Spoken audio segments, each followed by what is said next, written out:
Good evening, Charger fans. I'm Ethan Starr, and I'm excited to be back up in the booth tonight to bring you another season of Charger baseball on Bogus Videography. Tonight's broadcast is brought to you by the Animal Clinic of Athens. Thank you to the Animal Clinic and the Charger Dugout Club for making tonight's broadcast possible. Tonight I'm joined by former assistant and current Chargerette head coach Dakota Stone. Thanks for joining us tonight, Dakota. Nice to be here. The Chargers are taking on visiting Rhea County Eagles. Central enters tonight at 4-3, coming off a sweep of District 3 AA opponent Tellico on Monday and Tuesday, outscoring the Bears 16-2 in the two games. Rhea County hasn't played very much. They're entering currently 1-2 on the season out of District 4 AAA. So far this season, the Chargers' bats have been led by sophomore Dylan Jacobs and senior Bryce Hammond and Hunter Rayburn. Tonight, Hammond's out of the lineup, so we'll see who fills his spot. Jacobs enters tonight hitting .400 on the year with a team-high 10 runs scored. Hammond was hitting .312 with a team-high 3 doubles. Top hitters from last year's lineup enters hitting .300 out of the leadoff spot with 9 runs scored. On the hill tonight for the Chargers, we have Mr. Evan James. He's 0-1 in his one start with an 8.75 ERA through 4 innings pitched with 4 strikeouts. Excited to see Evan get another chance tonight. He'll be facing off against Harrison Tilley for the Eagles, who's also 0-1 in one start on the year with a 7.0 ERA through 2 innings pitched with 2 strikeouts. From top to bottom for the Chargers, we're going to have Hunter Rayburn leading off playing right field, Dylan Jacobs leading off, or hitting in the 2-hole playing third base tonight with Hammond out. Corbin Frisbee in the 3-hole playing first base, followed by Kenson Wilcox behind the plate. Henry Woods in center field, Lucas Eaton at second base, Hudson Reed designated hitter for Evan James, Jesse Holden getting the start in left field, and Chase Nichols at shortstop. For the Eagles, they will be led off by the shortstop Kason Kinney, followed by Jack Schmidt in center field, Corden Butler at first base, Teed Cunningham at catcher, Jim Cunningham in left field, Harrison Tilley on the hill, Brady Williams at third base, Halston Shaver in right field, and Reese Pendergrass at second base. We'll see if the Chargers can keep those bats rolling tonight. As soon as we get done with the national anthem, we'll be back with the first pitch.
visiting Golden Eagles. In left field, number 27, Jim Cunningham. In center field, number 42, Jax Smith. In right field, number 10, Halston Shaver. The third baseman, number 2, Brady Williams. The shortstop, number 1, Kason Kinney. The second baseman, number 99, Reese Pendergrass. The first baseman, number 13, Corden Butler. The catcher, number 8, T. Cunningham. And on the hill today for the Eagles, the pitcher, number 33, Harrison Tilley. The Ray County Golden Eagles are coached by Michael Swafford, Chris Bain, Jacob Summerline, and Mike Swafford.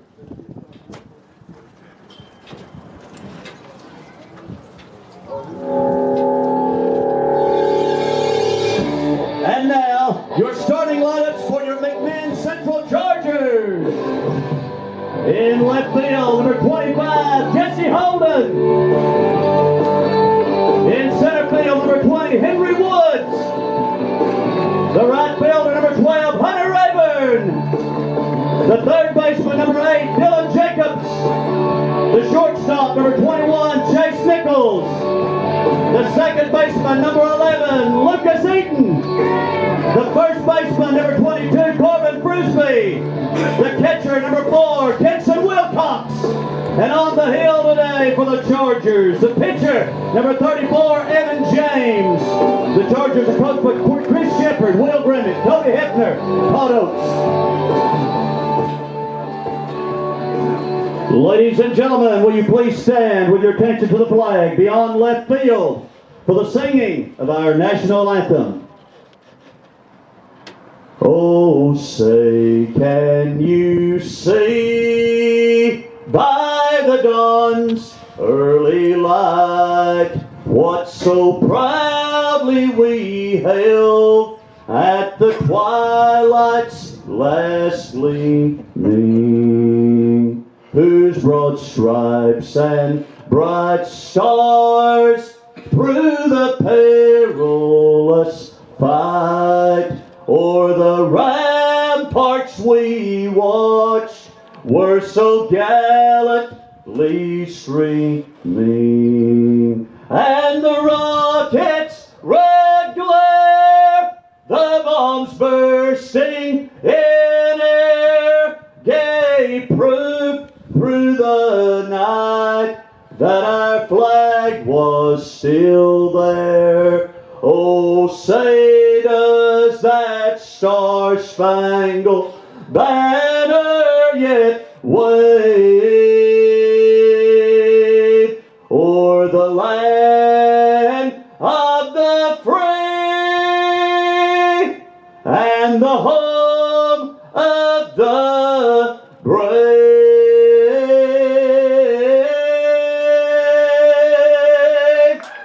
Ladies and gentlemen, we want to welcome you to the McMinn Central Baseball Field for tonight's Friday night game between the Ray County Golden Eagles and your McMinn Central Chargers. Okay.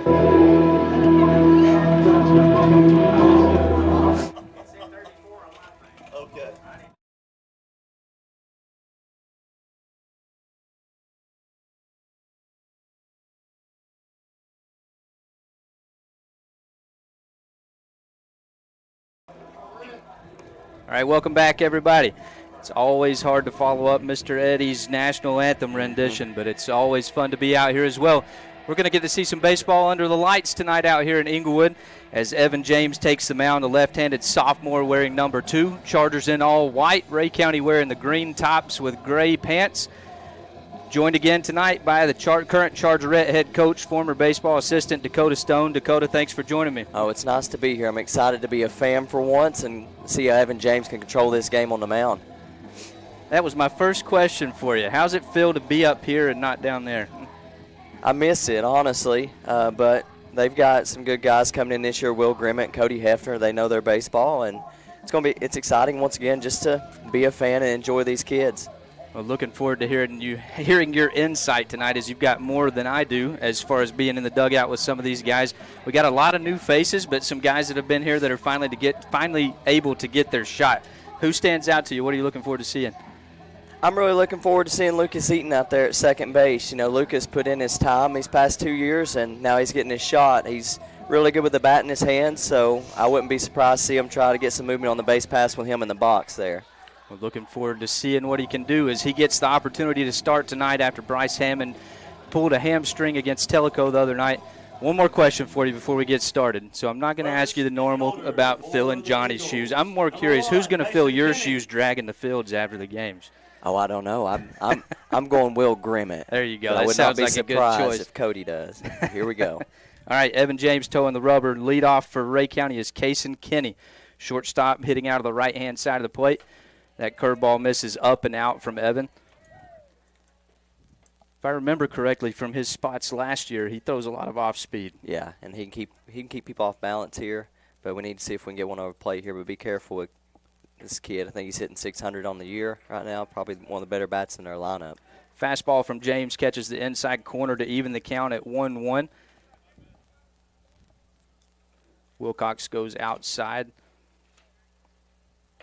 Pitch hits outside, but it misses up, so that'll be a 2-ball, 1-strike count. Not a bad miss. So for defense for the Chargers from left to right in the outfield, we have Jesse Holden Jr. out in left field, transfer from Polk County. Center fielder Henry Woods. That ball misses outside from James as well. That brings it to a 3-ball, 1-strike count. Henry's got a lot of wheels. I noticed that last year. Yeah, I think he's like 6'7", 60? Very quick. So I'm anxious to see how much ground he can cover out there. Then over in right field, you've got the long starter, Hunter Rayburn. That ball is fouled back over the backstop, brings it to a full count. 3 balls, 2 strikes. Nobody out and nobody on here as we get started in Inglewood. Then across the infield, we have standout sophomore Dylan Jacobs, who spent a lot of time at second base last year, moving over to third with Bryce's injury tonight. Then you got Chase Nichols, who also saw a lot of time last year as a freshman. And then at second, as Dakota was calling out, we have Lucas Eaton getting his shot. That ball just narrowly misses outside for ball 4. So Kason Kinney will take it on a 6-pitch walk. Second spot in the order for the Ray County. That brings up left-handed hitting number 42, Jack Schmidt, center fielder for Ray County. He's hitting .250 on the year. Small sample size so far for Ray County, so anxious to see how they swing it.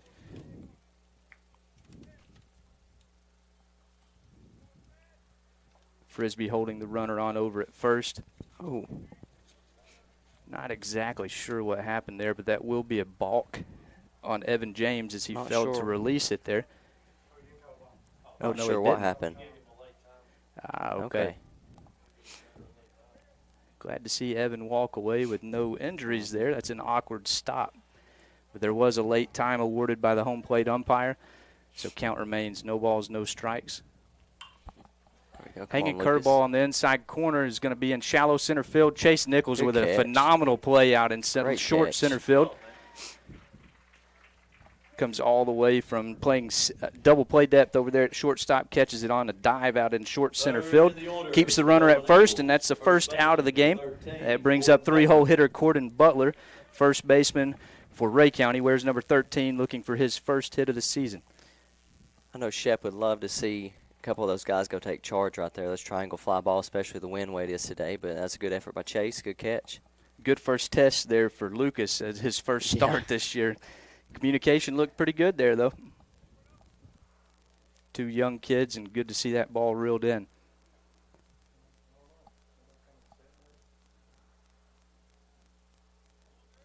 Conservative lead at first. And he does take off on the pitch. A good pitch to run on and a great throw from Wilcox. But it barely beats, the runner barely beats the throw in there. Can't ask for much more from Kenson there on an off-speed pitch. No. Guy picked a good pitch to run on. Threw a curveball there. Kenson from the knee almost throws him out. That's an impressive throw by Kenson. Right on the money, just a hair late. So, again, right-handed hitting Butler in the box for Ray County. Runner on second with 1 out. That ball did miss outside, so 1 ball, no strikes. Eaton keeping the runner honest out there at second. Huge lead. Does not move. Great pitch there from Evan. Catches the inside corner to even the count at 1 ball, 1 strike.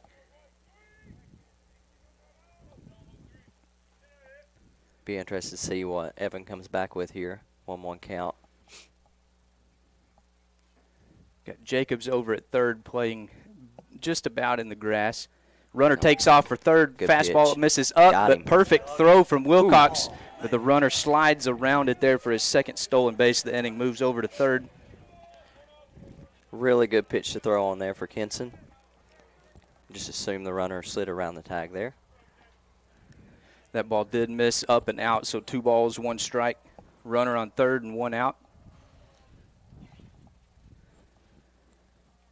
Wind is whipping here in Inglewood tonight. Outfield playing a little shallow. Great pitch there from Evan as a foul tip back into Wilcox's mitt. Evens the count at 2 balls, 2 strikes. That has always been the story at the Charger baseball field. The wind's always blowing in. It never blows out. I can attest to that. As you can see the leaves on the backstop here.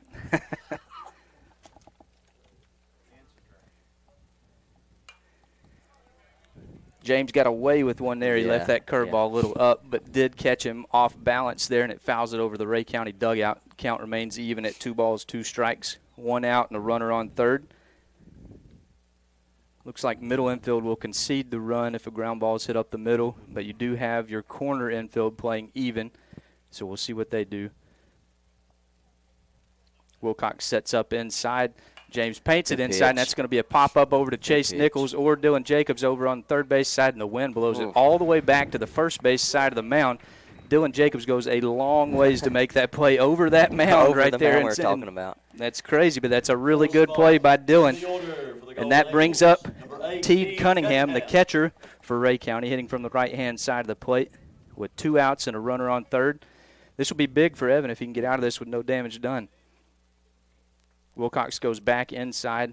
Curveball misses up and out. 1 ball, no strikes. Evan can be smart here. You do have a base open. Wilcox goes back outside. Good pitch, just misses up and out. 2 balls, no strikes, and I agree completely there. You don't want to give him anything to hit here in the 4-hole. But you still need to challenge him here, see what he can get here on the 2-0. Pitch narrowly misses off the outside corner. 3 balls, no strikes, but that's a good place to miss if you're Evan. Got to assume he's probably got the red light here. 3 balls, no strikes, but we'll see. And he didn't. He's swinging on one that may have been outside of the strike zone there. So James gets a strike on the foul ball over the Ray County dugout. 3 balls, 1 strike. You're always looking for that one pitch 3-0, and I'm not sure if that was the one pitch that he wanted. That wouldn't have been the one I was looking for. So we'll see what Evan comes back with on 3 balls, 1 strike.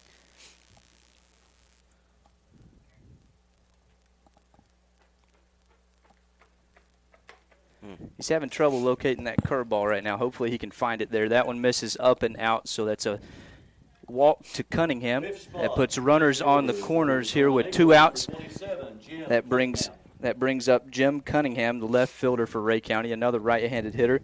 He's hitting 111 on the year, wearing number 27. As soon as Evan figures out his release point on that curveball, it's going to be game on here. So he usually has really good control of that pitch. Wilcox sets up inside. Good pitch there. Gets a ground ball to Dylan Jacobs. He can either flip it to second or throw it across, and he throws it across. Frisbee digs it out, so no damage done. 2 walks from Evan James here in the first, but he leaves runners on the corners. So the Chargers get out of the first inning on no runs, no hits, no errors, and 2 men left on base for the Eagles. So the 5-3 put out retires the side. That will flip it over to the Chargers, who will be led off by Hunter Rayburn, followed by Dylan Jacobs and Corbin Frisbee. Thank you again to our sponsor tonight, the Animal Clinic of Athens, and thank you to the Charger Dugout Club for allowing this broadcast via Bogus Videography to be possible. We're going to take a quick break, and we'll be right back.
All right, welcome back, everybody. Evan James and the Chargers survived the first inning, leaving runners on first and third.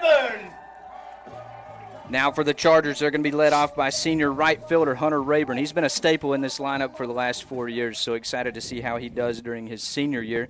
Wearing number 12, hitting from the right-hand side of the plate, hitting .300 on the year.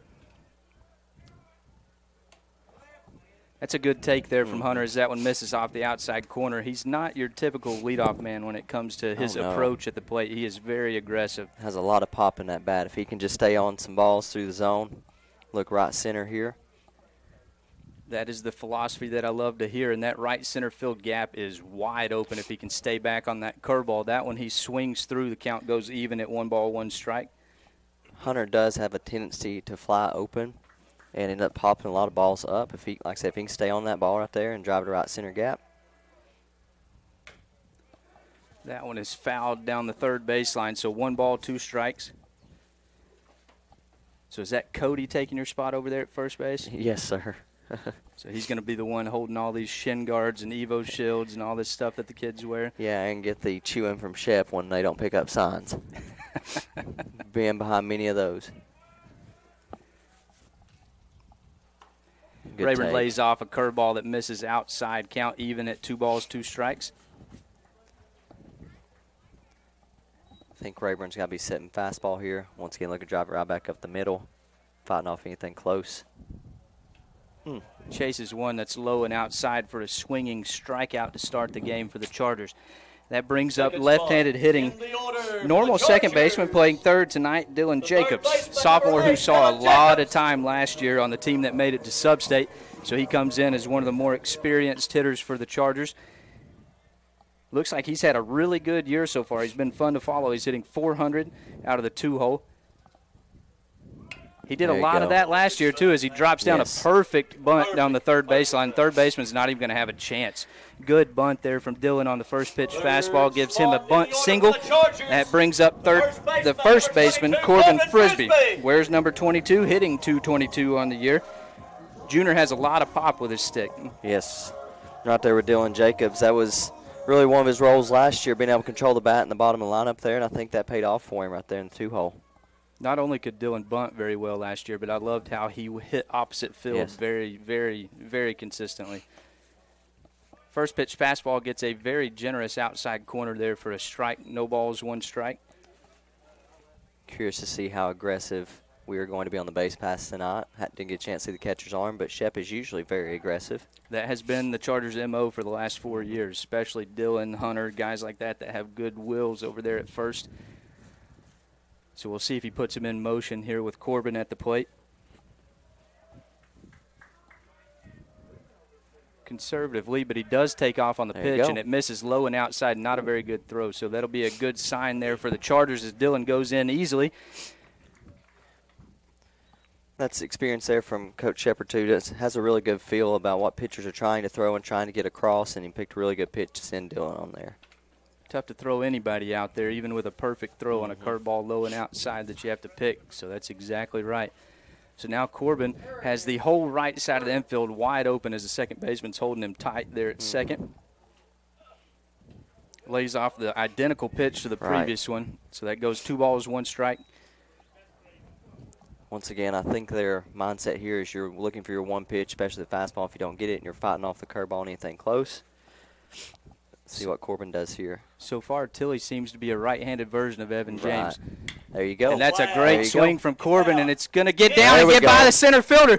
So Jacobs is going to come easily without a throw. Corbin out to second. He's rounding Shepard. Nope. He thought about sending him, but that was a good call. No reason to run into an out over there at third. So that'll be a double for Corbin Frisbee, and it brings in the first run of the night as Jacobs scores from second. So RBI double for first baseman Corbin Frisbee. And that brings up catcher Kenson Wilcox.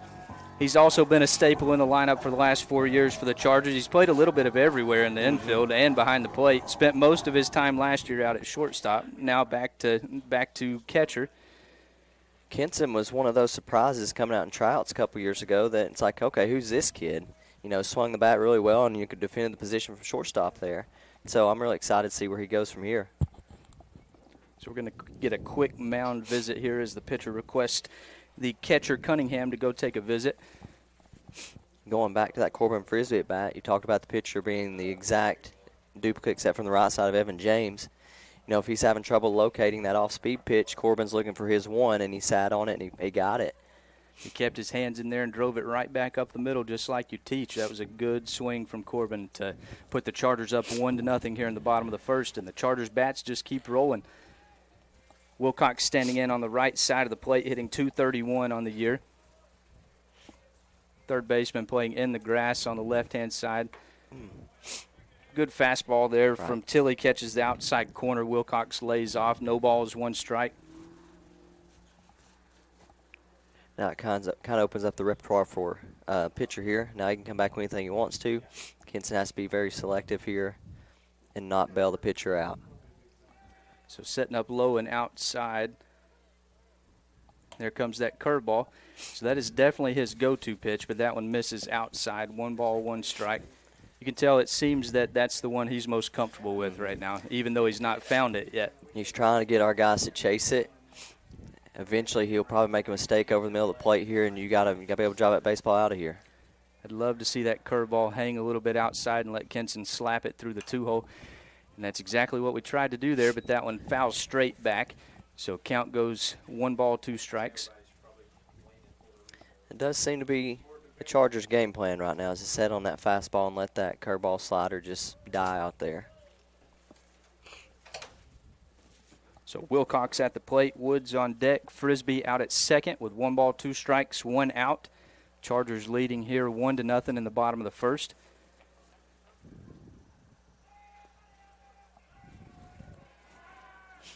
No real action, but that one goes out into center field, and Corbin Frisbee takes off for third, and he's going to get in there in plenty of time. So big mistake there from the pitcher Tilley as he throws the pickoff attempt that really wasn't even going to be close. I'm not even sure why he threw it, but Corbin will take advantage of it and move over to third on the E1. My exact thoughts. Corbin wasn't being too aggressive, gaining when the pitcher looks back there, and then I have no idea why you throw that one.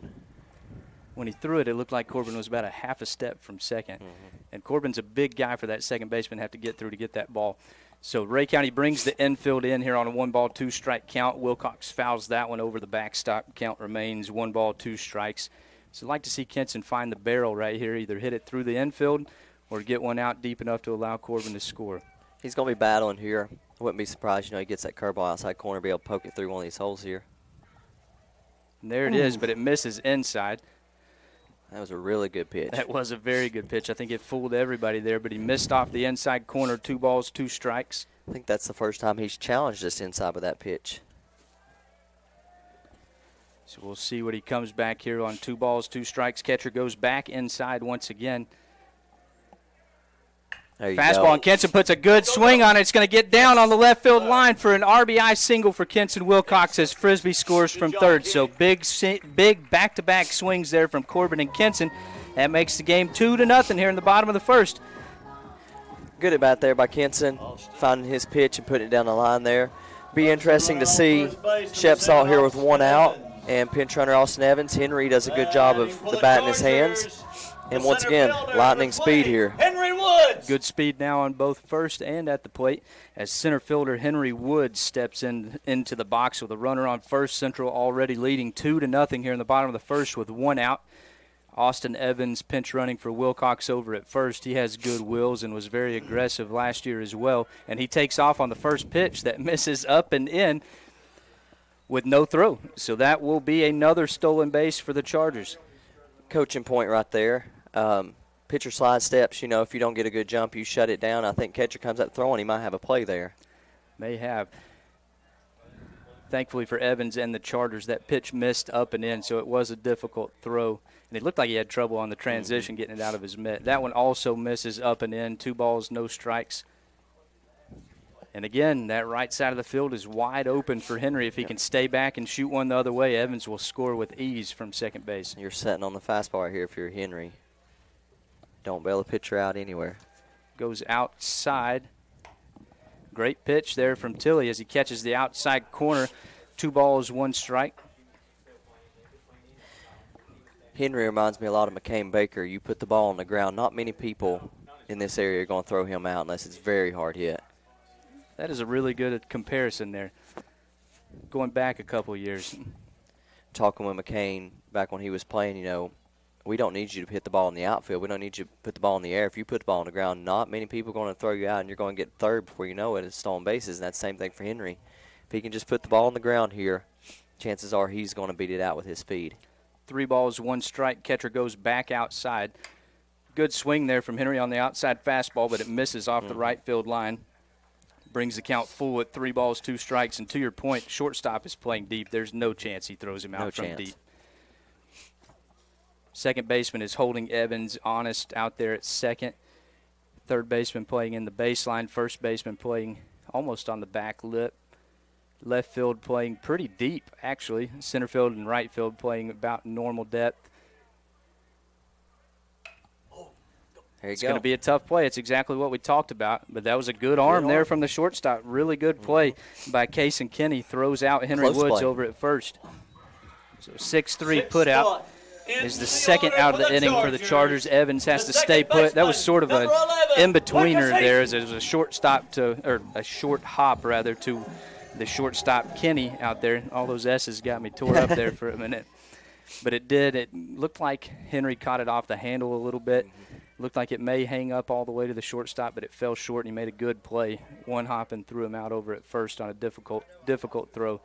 So that brings in Lucas Eaton getting the start out at second. Evans takes off on the pitch. A little hit-and-run action as Eaton grounds it out to second. Second baseman was keeping Evans close out there at second, and he picks it up, throws it to first for the third out of the inning as Eaton goes down 4-3. But the Chargers take a 2-0 lead here in the bottom of the first, and we'll head to the top of the second. Ray County will be at 6, 7, 8 with the pitcher Harrison Tilley, third baseman Brady Williams, and then right fielder Halston Shaver. Thank you again to the Animal Clinic of Athens for allowing tonight to be possible. We'll take a short break, and we'll be right back.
Welcome back, everybody. We're here in Inglewood in the top of the second. Central scores 2.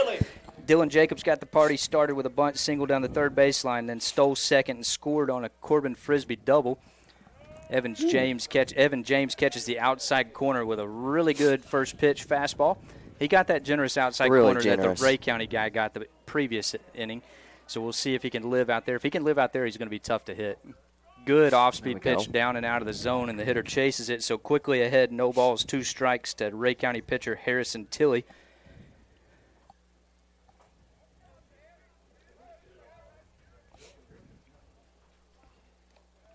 Good 0-2 pitch there, gets down and in the dirt. So 1 ball, 2 strikes, and just to recap again, the bottom of the first there for the Chargers. Dylan Jacobs bunt single, stolen base, scores on a double from Corbin Frisbee. Wilcox has an RBI single down the left field line, and that's how we got the party started. 2-0 Chargers here in the top of the second. Great pitch there. Looked like a little circle change action there from Evan on the inside corner. Had some tail back in until he goes down swinging for the first out of the top of the second. That's one of those you usually bring out second time through the lineup, but that was a perfect pitch right there for the situation. Good job, Evan James. And that's one of the first pitches we've seen on the inside half of the plate from Evan so far. If he can command both sides, he is going to be very tough to hit. Third baseman Brady Williams squares the bunt. Does not get the call on the outside corner this time. But you can't blame him for towing the line out there. 1 ball, no strikes. Williams hitting .333 on the year, standing in on the right side of the plate.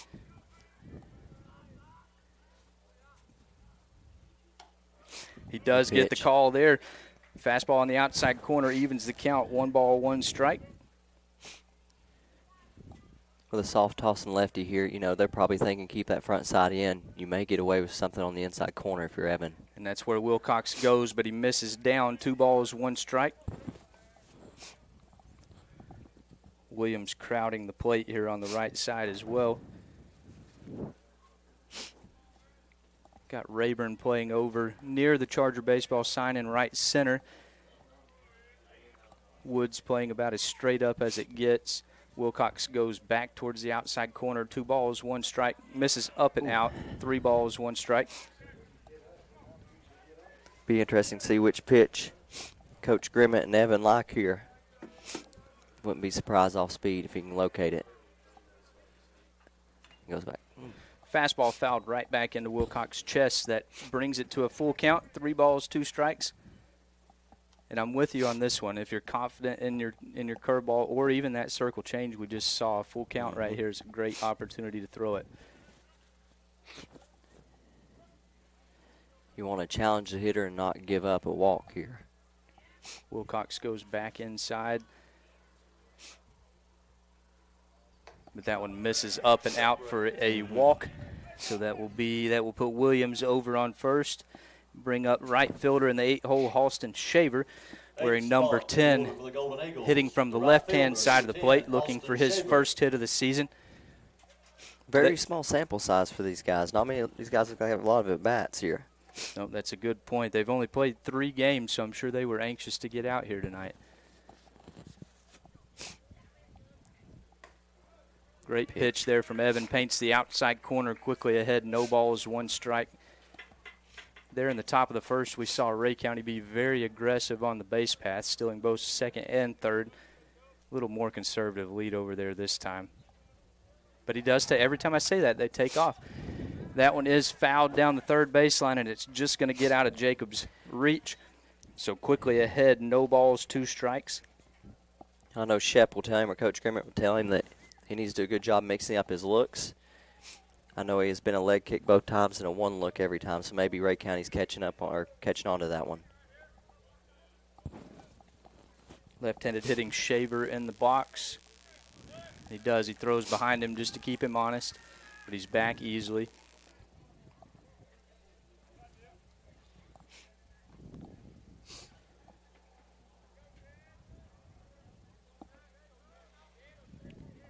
Throws behind him once again.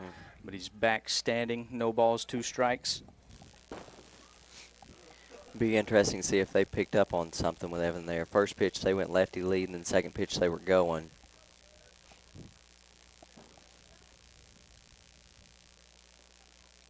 No go on this one, but James misses outside. Good 0-2 pitch there, and it gave Wilcox a chance to throw if they did take off. But 1 ball, 2 strikes. I would love to see Evan be confident in that curveball. Yes. He's crowding the plate here, leaning over it a little bit. And there it is, and there he goes. So it's strike him out, throw him out? Nope, but it gets by the shortstop Nichols. But it is a strikeout for Evan James on that curveball. Really good pitch, good location there. So 2 strikeouts, 2 outs so far. Man on second, 2 outs, and that brings up 9-hole hitter Reese Pendergrass. Hitting from the right-hand side of the plate, wearing number 99, also looking for his first hit of the season. Wilcox goes on the inside corner. Misses up and out. 1 ball, no strikes. Have to be aggressive here with the 9-hole. Just go at them. You got 2 outs. Do not put the guy on base and flip the lineup over here. Wilcox outside.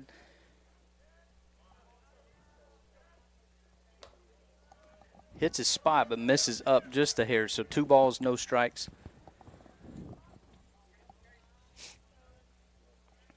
Time for Evan to reset and come back at this kid here.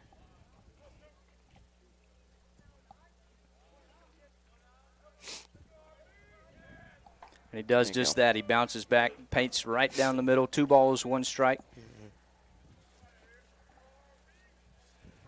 Everybody playing straight up with the exception of Eaton out at second, keeping the guy honest. But he will bounce back. Runner takes off on the pitch, and Wilcox throws a dime down there, and he's out by 5 steps. What a throw by Wilcox, as that was not even close, and that retires the side, and that's even better because now you have the 9-hole leading off here in the 3rd for Ray County. That's what I was thinking. So interesting decision there because I can't stress enough how that was not even close. Absolute perfect throw from Wilcox. Ends the inning there for the Eagles. So that flips it over in the bottom of the 2nd to the Chargers, led off by Hudson Reed, followed by Jesse Holden and Chase Nichols. We'll take a quick break and we'll be right back.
Welcome back, everybody.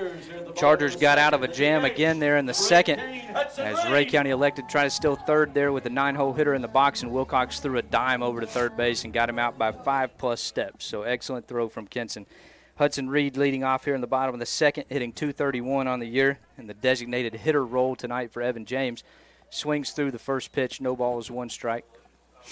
Once again, Hudson is a really good fastball hitter. You're setting on your 1 pitch and looking to drive the baseball, especially nobody on, nobody out here. And he is a kid who took advantage of all the spots he got last year, too. Even if they were in pinch-hitting roles, very aggressive at that first pitch, and I love to see that. So no balls, 1 strike, nobody out. And he showed last year he has a lot of pop as well. Just missed that one as that one is blown by him. No balls, 2 strikes. Say he'd love to have that pitch back. Oh, yeah. Looked like the one he hit at Polk County last year, about 380. Nothing better than hitting a home run at Polk County, is there? No, nothing better. Off speed on the outside corner. Is it going to get out of play? It is going to get out of play into the bullpen, so he remains alive. No balls, 2 strikes. Once again, in the words of Chris Shepard, you're looking for your pitch and you're fighting off that off speed, just staying alive to make the pitcher make a mistake here. So you do get another life. Let's see if Hudson can take advantage of that. So Hudson Reed, sophomore right-handed hitting designated hitter tonight, .231 on the year.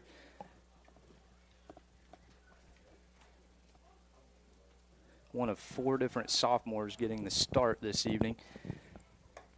That one is blown by him up and out of the zone, and he swings through it for a swinging strikeout to start the Chargers' 2nd. That brings up left fielder Jesse Holden, wearing number 25, hitting .333 on the year.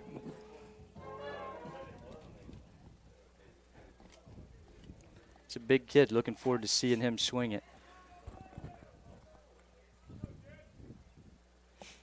Till he steps off.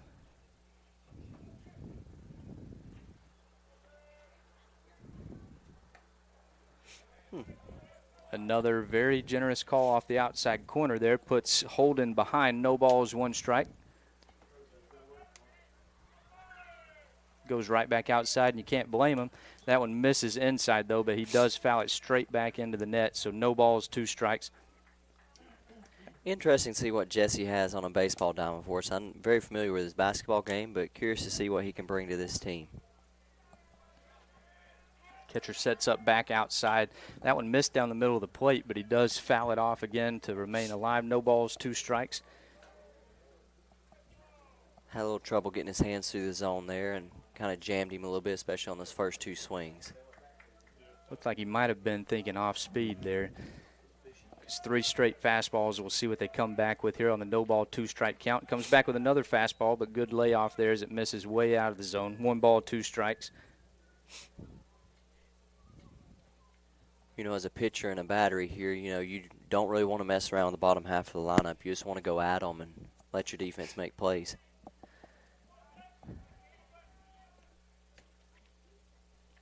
And there's that curveball, and it was a beautiful pitch. After 3 straight fastballs, he breaks one off there and retires Holden, looking for the second out of the inning. The shortstop, number 21. So after a long first inning there, Tilley for Ray County is working very efficiently here in the bottom of the second. That brings up shortstop Chase Nichols, hitting 182 on the year, wearing number 21 from the right-hand side of the plate. Another first pitch strike from Tilley, and it feels like he may have found it. Yes. I think he's found his release point. Be interesting to see what he comes back here 0-1. He's working quick. He's working efficiently. But the Chargers did scratch off 2 in the first, which is a good thing. So that one fouls it straight back into the net from Nichols. Quickly behind, no balls, 2 strikes. Tilley is finding his, I guess you say, momentum here, or he's finding his pace, getting on the mound, working very quickly. I know as pitching coach here, catching coach, you like to see your pitchers doing that, working very quickly and getting in their rhythm. Absolutely. There's that curveball, and that one misses way inside and drills Nichols right between the numbers. So we'll take that on a 0-2 count any day of the week. Is that the announcer's jinx right there? You say he finds his rhythm, and then he hits the guy with the next pitch. Hey, you got to do whatever you got to do. I'll take the blame there. So I think he's found his niche again here. Let's see what he does. So Nichols also was very aggressive on the base path last year. He's got a big lead over there at first as the lineup flips to Hunter Rayburn. And he, again, is aggressive on the first pitch, but just misses it, fouls it straight back into the net. No balls, 1 strike, 2 outs. Nichols on first after the hit by pitch. This is one of those situations in the past. Coach Shepard loves to be aggressive, especially with Hunter Rayburn up in the box and 2 outs. If your runner gets thrown out, then you have Hunter leading off the next inning. Or, best case scenario, he's still second. Now you got a runner in scoring position for Rayburn. And then your third option there, if you pull a little hit and run and he hits that right center field gap, they both might score. Right. So Nichols with another aggressive lead over there at first. Would not be surprised if he's going on this pitch here. Throws behind him, but he's back safe, diving. No balls, 1 strike.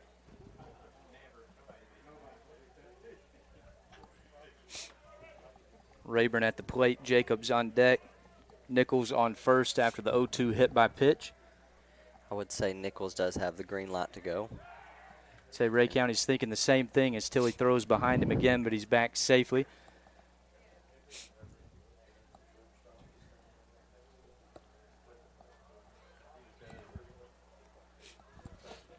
Short lead. That's a big sweeping curveball that he hung a little bit, but Rayburn takes it. No balls, 2 strikes now with an 0-2 count. I would say he's definitely going to take off. He's definitely going. Because like you said earlier, if he does get thrown out, then no big deal because Rayburn leads off your third. He does not take off, and he leaves one on the inside corner. Rayburn squares it up, but it's foul down the third baseline. Don't know if this is one of those situations where maybe Chase isn't comfortable like on his feet there. He didn't get a good read, but I'd say he does have the green light to possibly go here. But we shall see.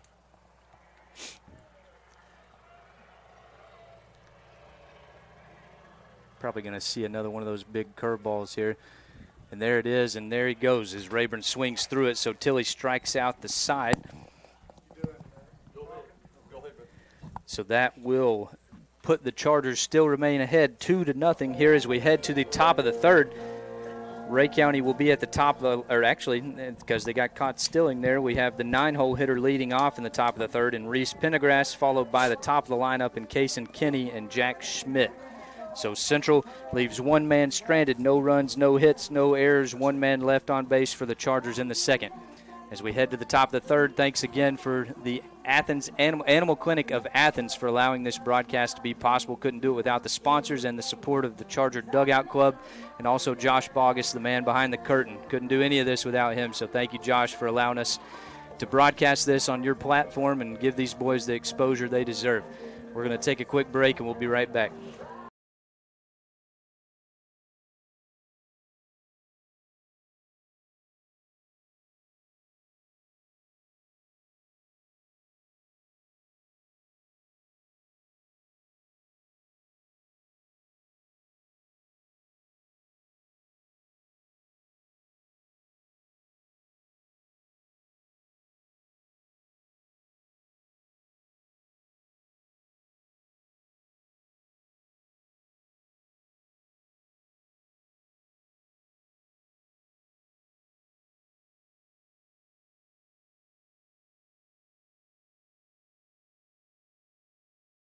Golden Eagles.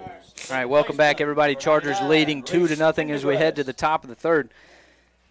Ray County ended the last inning with a runner caught stealing at third base, so 9-hole hitter still in the box, Reese Pendergrass. No balls, no strikes. Chargers leading 2-0 in the top of the third. Good pitch there from James with the fastball in the outside corner. Ahead, no balls, 1 strike. That's what you like to see right there, going right at the 9-hole, at the bottom lineup. Just go right at him. Another good pitch, and he fouls that down the right field line and out of play. Evan quickly ahead, no balls, 2 strikes. Back-to-back fastballs there. We'll see what he comes back with on a no-ball, 2-strike count.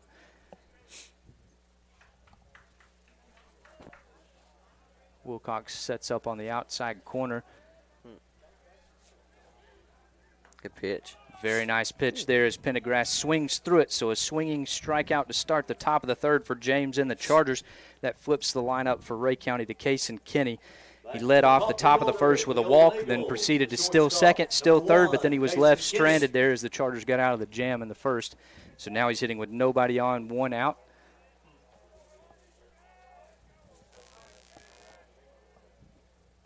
Pitch. Another first pitch strike from Evan as he catches the outside corner. No balls, 1 strike. Get the ball back, start working quickly, start finding your rhythm, and here we go. Wilcox moves to the inner half of the plate for this setup. Curveball misses way up and out. 1 ball, 1 strike. If Evan's going to throw that, he has to trust that release point and just trust that it's going to fall where he wants it to. Even if you miss down in the dirt there, that's not a bad pitch. 1 ball, 1 strike. Kason Kinney, right-handed hitting shortstop for Ray County at the plate. Good pitch, and that one's hit well out into left center, but it's going to hang. Is Jesse going to be able to get there? And he does not. It falls right out in front of him for Ray County's first hit of the night from Kason Kinney. That puts him on first, brings up Jack Schmidt, the center fielder. He was the one that hit the shallow fly ball out to center field that Nichols was able to run down in the top of the first.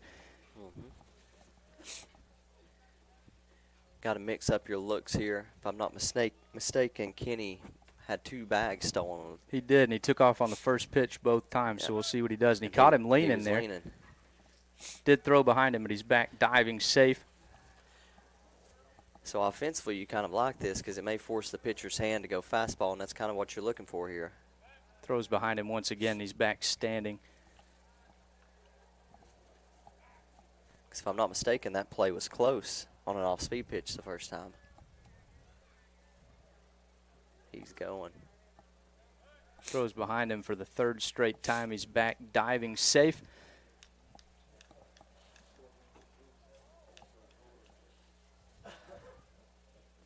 Left-handed hitting Schmidt in the box. Good pitch there from Evan. Catches the outside corner and caught Kinney not going there. So no balls, 1 strike. Steele's he's getting a little antsy over there at first. Looked like he wanted to take off but didn't get a great jump. Good slide step release there from Evan as well. Throws behind him for the 4th time. He's back standing. I think you got to stay with that slide step here. That way we can have a close play at second if he does go. does not take off, and he swings through that one up and in. James ahead, no balls, 2 strikes. We've seen him go on the inside corner, but we've not seen him go up and in until that pitch. That was a good pitch there from Evan. Got to imagine he probably is going to take off on the no balls, 2 strike count. He does not. Evan's doing a really good job of mixing up his looks, and he blows that one by Schmidt for a swinging strikeout, his second strikeout of the inning. You could see he had Kenny. He didn't know what to do over there on that one.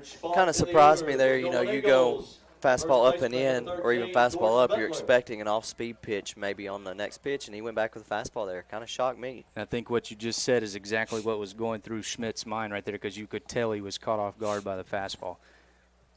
Man, I love Evan's mentality right now as he goes with the high kick that time instead of the slide step, and Kenny's still over there guessing. And he paints the inside corner quickly ahead, no balls, 1 strike. Good little cat and mouse game we got going on out there with Evan and Kaysen. Throws behind him, he's back easy. Because now as a base runner, if you don't know if he's going with if he's going to stride, if he's going to go the leg kick, it keeps you off balance too. If he does go a slide step and you do go, leg kick. Good break there, and Kenson won't have a chance. So Kenny does take his 3rd stolen base of the game, and we're only in the 3rd inning. So that one misses up and out of the zone. Count even at 1 ball, 1 strike. Kenny did take 3rd there in the top of the 1st as well, so you got to pay attention to him out at 2nd as well.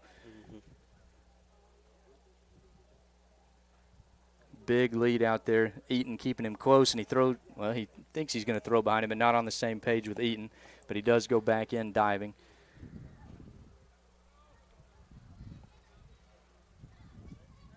Keeping him honest once again. Little cat and mouse game going on here. He's being very aggressive. Good pickoff move there, but he's back safe. At a certain point, as a base runner, you start to love that you're in the pitcher's head as much as he is right now, though. So hopefully Evan can zone in here and get the 3rd out of the inning. Because if he gets this guy at the plate, then that runner does not even matter. Be interesting to see if Evan decides to use a pause here instead of going 1 look and pick or 1 look and go. And he does pause, and then he delivers and misses up and out with the curveball. So 2 balls, 1 strike.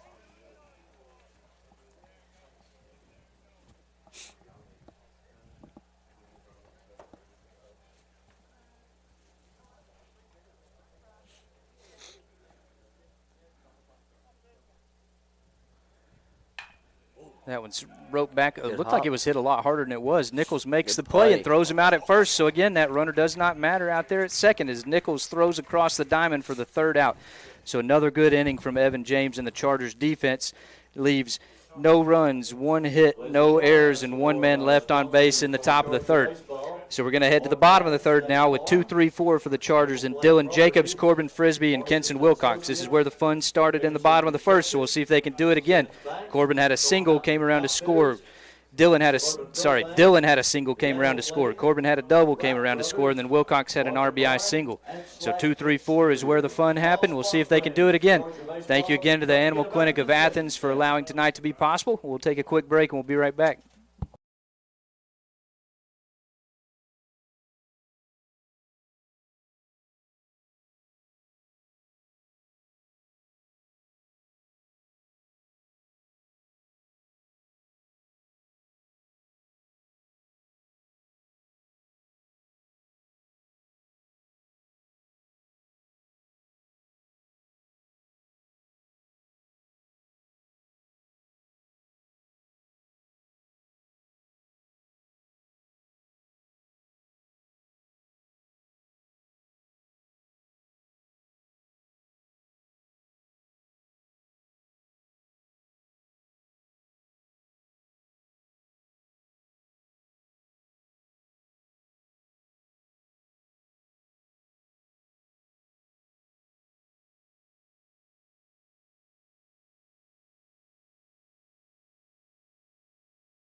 They were throwing. On Chargers at 2. Batting for the Chargers. All right, welcome back, everybody. baseman, Here in number 8, Inglewood, we're in the Dylan bottom of the third. Jacobs. Chargers leading 2-0 as Evan James and the Chargers defense have thrown up 3 straight goose eggs on the defensive side. Now the Chargers will look to see if they can extend the lead. Dylan Jacobs leading off. He got the party started in the first with a bunt single down the third baseline, then stole second and came around to score on Corbin's RBI double. Third baseman's not going to let it happen again, or so he thinks. He's playing about 2 steps into the grass on the third base side. Dylan squares around again. That ball misses off the outside corner from Tilly. 1 ball, no strikes. One good thing about Dylan is he's a really good hitter on the outer third. So if they're going to stay out there, I wouldn't be surprised if he slaps one in the opposite field here. And I'm telling you what, that left center gap is huge. That one misses off the inside corner. 2 balls, no strikes. Tilly did a good job of working ahead last inning. That's what he benefited from. Now he falls behind to Jacobs. 2 balls, no strikes.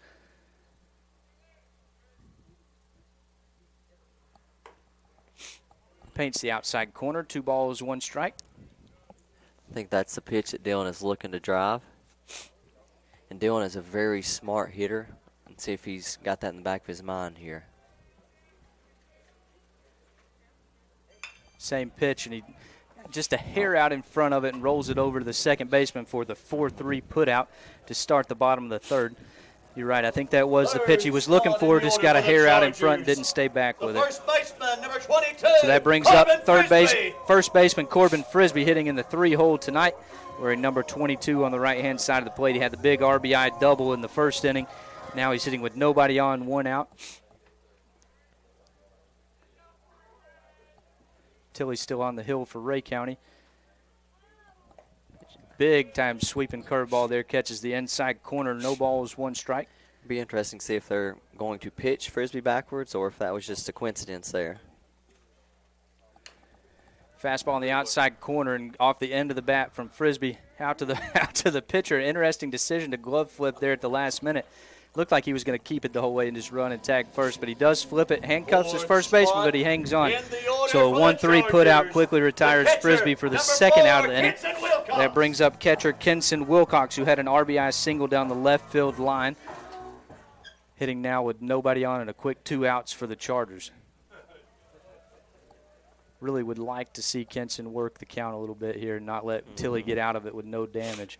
That one misses up and in. 1 ball, no strikes. Tilly went 39 pitches in those first 2 innings, 28 of them for strikes, so you don't want to see him get a quick one here. You want to kind of work him. Wilcox fouls that one into the Charger dugout. 1 ball, 1 strike. Almost a one-handed snap there by Will Grimmett.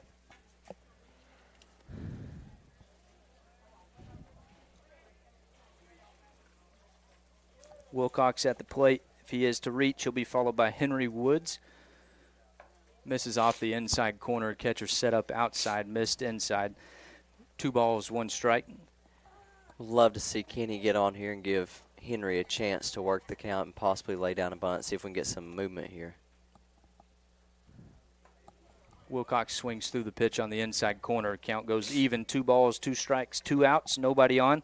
Central leading 2-0 in the bottom of the third. Going back on the inside corner here. This time, good. Wilcox puts a good ride on that one, but it's well foul. So 2 balls, 2 strikes.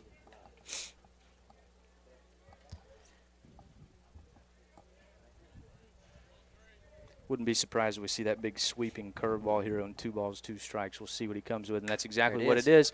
On the outside corner, Wilcox pulls it. It's in no man's land. But Kenny is a very good shortstop. He runs it down out there in shallow left field. So Chargers retired in order in the bottom of the third. 1, 2, 3.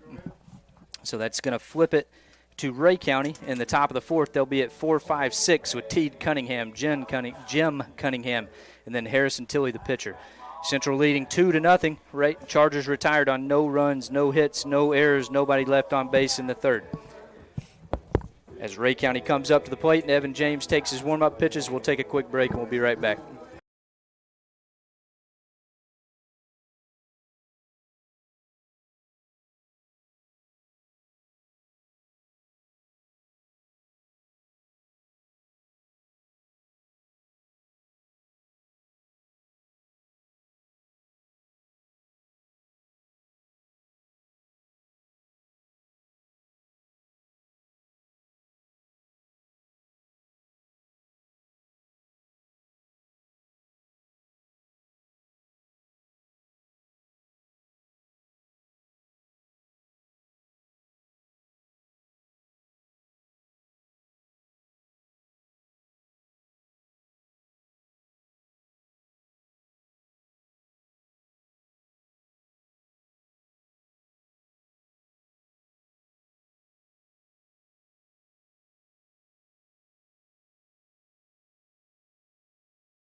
Golden Eagles, number 18, All Cunningham. right, welcome back. We're here in the top of the fourth. Evan James still on the hill for the Chargers.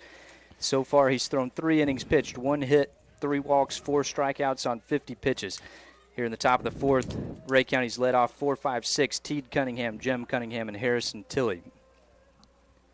Cunningham reached on a walk and then was left stranded at first base in the first inning. That one misses low and inside. James behind, 1 ball, no strikes.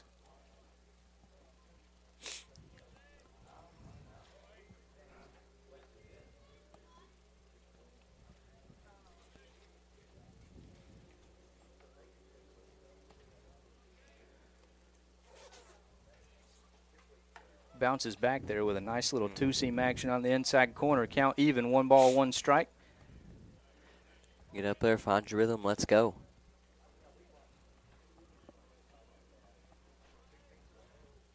Wilcox goes outside, 1 ball, 1 strike. Good pitch there as he fouls it down the third baseline. Down 1 ball, no strikes, bounces back ahead, 1 ball, 2 strikes. Nobody on, nobody out here in the fourth. Like to see left-handed James get his rhythm back here. He was working very efficiently, very quickly early on. Wilcox goes back outside, 1 ball, 2 strikes. There you go. Great pitch there from Evan as he strikes him out swinging for the first out here in the fourth inning. Cunningham retired on strikes, brings up the other Cunningham, and Jim, the left fielder. He grounded out to Jacobs over at third to end the first inning. Now he's hitting with nobody on, 1 out here in the fourth. Central leading 2-0.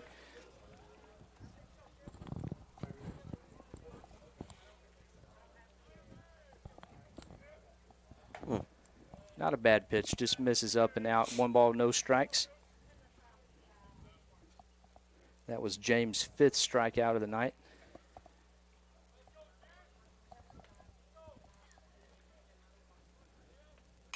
Good pitch there as that one fouled straight back. Count even, 1 ball, 1 strike.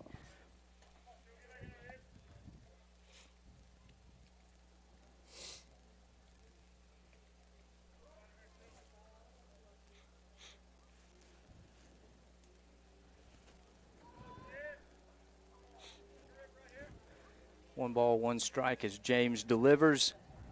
That one misses up and out of the zone. 2 balls, 1 strike. So, Dakota, talk to our listeners a little bit about the pitch comms that are going on in high school now. So it's pretty unique. Some people will wait after the pitch here. Good pitch there from Evan. Another one fouled straight back. So 2 balls, 2 strikes. Makes for a quicker game. You know, you used to go either face signs. They had the wristbands for a few years, and now it's really sped up the game where pitching coach can call into their catcher, and once again it's just a one-way thing. But it does speed up the game, and you don't have to worry about individuals missing signs or throwing the wrong pitch and then coaches get mad or whatever. But it's certainly advanced the game of baseball in my opinion. That one missed up and out of the zone. Full count, 3 balls, 2 strikes.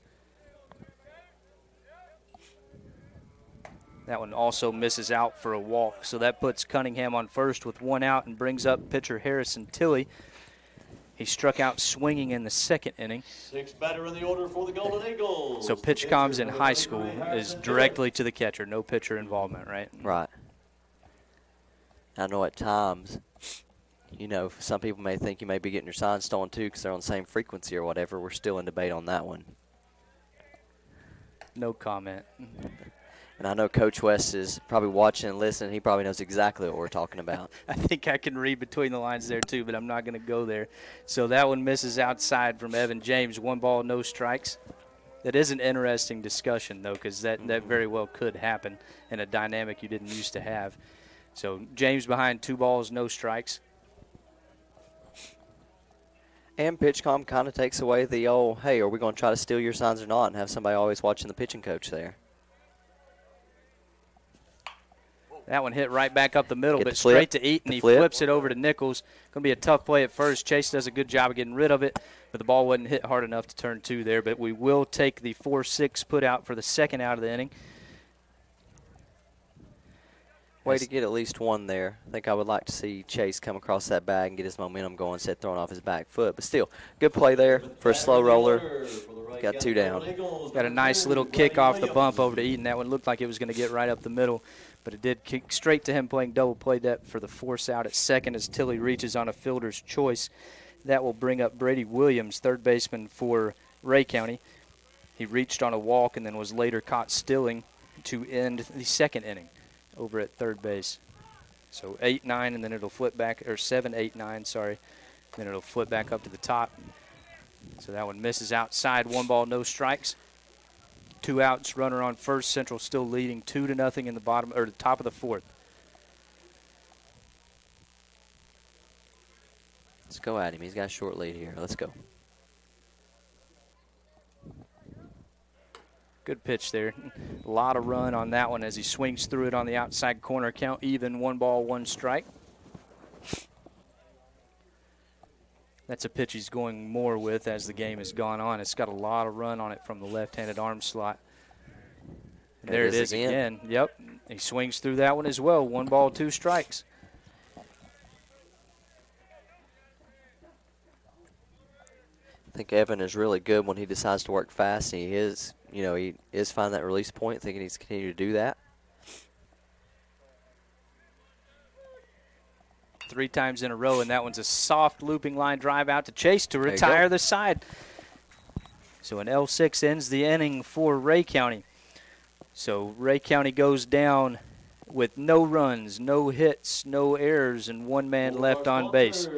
So we will now head to the bottom of the 4th, and it'll be 5, 6, 7 for the Chargers and Henry Woods, Lucas Eaton, and Hudson Reed. We'll take a quick break, and we'll be right back.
Henry.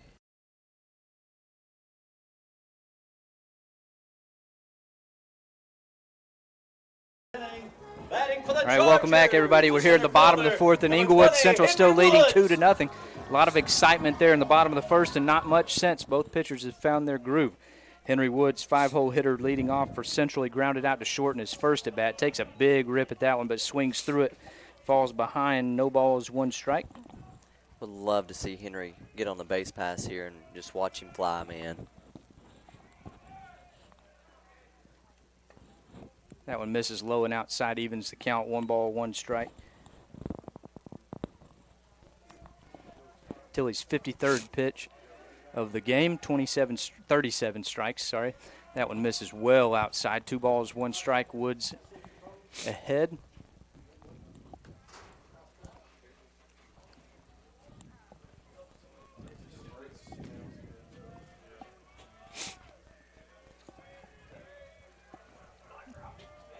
Catcher goes back outside, and he hits his spot, but he does not get the call. Must have been down 3 balls, 1 strike.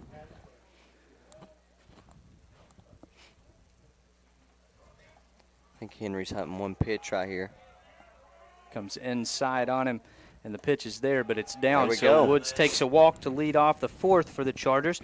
Exactly what you asked for, Dakota. Now here's where it gets fun. You got Lucas Eaton coming up here. Somebody can control the bat, or has been known to be able to control the bat, and you got somebody on first who can absolutely fly. So now as a coach, you're combinations or whatever you want to call here is limitless. But I would not be surprised if we see Henry going first pitch right here. See if he gets a good read and a good jump. Ooh, looked like he was leaning there. He gets back safe as Tilly throws behind him. Lucas Eaton at the plate. He grounded out to second to end the first inning. Now he's hitting with Henry Woods on first after drawing a walk. Nobody out. Runner on first. Central leading 2-0. Woods does not take off. That pitch misses low and outside. 1 ball, no strikes. Got to think you're probably telling Lucas to be patient right here after a 5-pitch walk to Henry. Right. If you're Lucas, you know, if Henry goes, you shut it down. Make sure you don't pop one up. Short lead, throws behind him. He's back easily. No doubt Henry's going right here. We just got to see if he can find a good read here and see if he can get going. Maybe cause him to throw one into center field and see if he can move all the way around. Takes off on the pitch. He got a late break, so it might be close. But nope, he's in there. Good throw from the catcher. But Henry beats it in there, so that one also missed outside. 2 balls, no strikes to Lucas after Henry's still second. Now let's see how well Lucas can control the bat here. I know being around Shep for a while, you got nobody out, runner on second. I would not be surprised maybe if we see Lucas try to get a sac bunt, move him over, or force a play here. If I'm Shep, I'm telling him to keep his bat on his shoulder here, 2-0, and then see what happens on the next pitch. But if he can keep his hands inside of one, shoot it the other way. Got a little meeting of the minds between the field umpire and Tilly out at the mound. Talking about that mound that you love. Oh, I guess. At least he's not standing on top of it. A little bit of an inverse here from Ray County as the shortstop is keeping Woods close out there at second with the right-handed hitting Eaton at the plate. Catcher goes outside, squares the bunt, and he bunts through it. So 2 balls, 1 strike.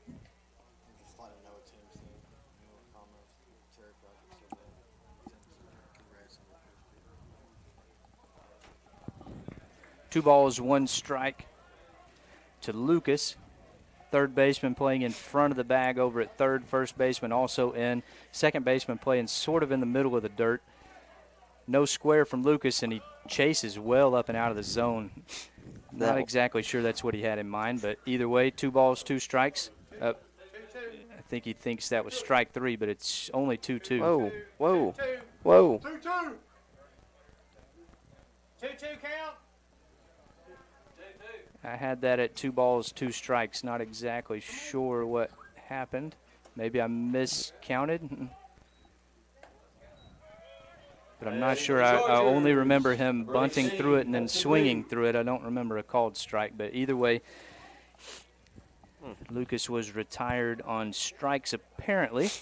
So that quickly brings up Hudson Reed. Apologies for the delay. I was trying to recount the pitch sequence there, and I did not find a strike 3. But that one misses up and out. 1 ball, 1 strike. Shep didn't question it, though, so we must have missed something. Otherwise, he would have gone berserk. Oh, absolutely. You do not want to be around Shep when he is mad, especially if you're an umpire. Catcher goes inside. 1 ball, 1 strike, 1 out. Henry takes off on the pitch. Got a really good break. No shot at throwing him out over there as he goes in standing. So that one also missed low and inside. I believe it's a 2 ball, 1 strike count. I'm not sure anymore. But 2 balls, 1 strike as Henry takes his second stolen base of the inning, moving over to third with 1 out. That will draw a quick mound visit from Ray County.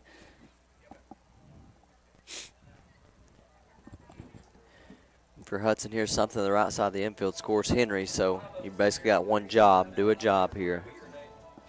So, Dakota, talk to us. I know you're not on the staff, so to speak, anymore, but I'm sure you're still close with all the guys that are over there, seeing them every day, some of them. So what are the realistic expectations from the team after losing guys like Tyler and Zach and those guys last year?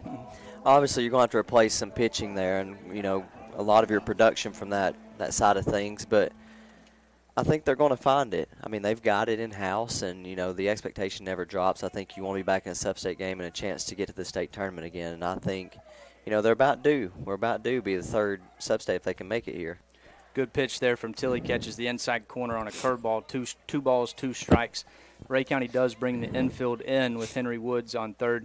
I will say this, and I hope I speak it into existence for the team. Tyler and Zach's senior class followed suit with mine. We went to sub-state in sophomore, senior year, and guess what happened the year after we graduated? The boys busted through and made it to the state tournament. So hopefully these boys can follow suit, as that one misses outside, 3 balls, 2 strikes. It starts to build a winning culture, and when you get to that stage a lot, you know, the more and more you get acclimated to it and you're used to it, and eventually, you know, you're going to burst through that and you're going to make it to a state tournament. But they have all the tools to get there. It's just about going day by day, and, you know, they say trust the process and just keep battling. And that is one major benefit to the awesome feeder program that Central has over here in the middle school program with guys like Donnie. He's put in the work with these guys, and that's the proof's in the pudding with how many young guys you got in the starting lineup tonight. So 3 balls, 2 strikes. Hudson puts a good swing on it, fouls it over the backstop. Count remains full with 1 out. Central leading 2-0 here in the bottom of the 4th, and Henry Woods on third after reaching on a walk, stealing second, and then proceeding to steal third as well. Not a whole lot of action after the bottom of the 1st so far. Pitcher has to come to Hudson here. Let's see what he gives him. Challenges him, and I guess Hudson was thinking off speed as he takes one right down the middle for strike 3. So Hudson goes down looking. So back-to-back strikeouts for Tilly. That brings up Jesse Holden, left fielder for the Chargers. He struck out looking in the 2nd inning. Good opportunity to see what he can do here. Absolutely. Pitcher misses his spots. Catcher set up outside. Pitch comes inside, but it handcuffs Holden. Fouls it back into the net. No balls, 1 strike.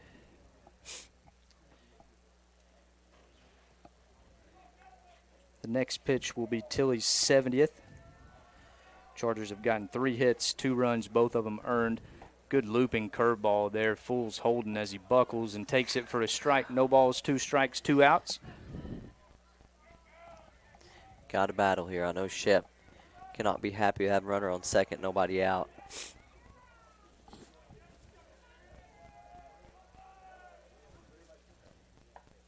And he strikes out swinging. So Chargers have a man on third, nobody out, and back-to-back-to-back strikeouts.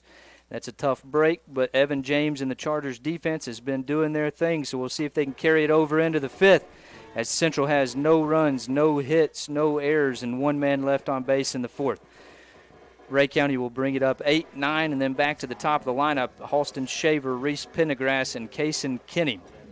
Evan James takes the hill again here in the 5th. So far, his line is 4 innings pitched, only 1 hit, no runs, 4 walks, and 5 strikeouts, 67 pitches, 37 strikes. So we'll see if Evan can remain efficient, and we'll see how the Chargers do here in the top of the 5th. We'll take a quick break, and we'll be right back.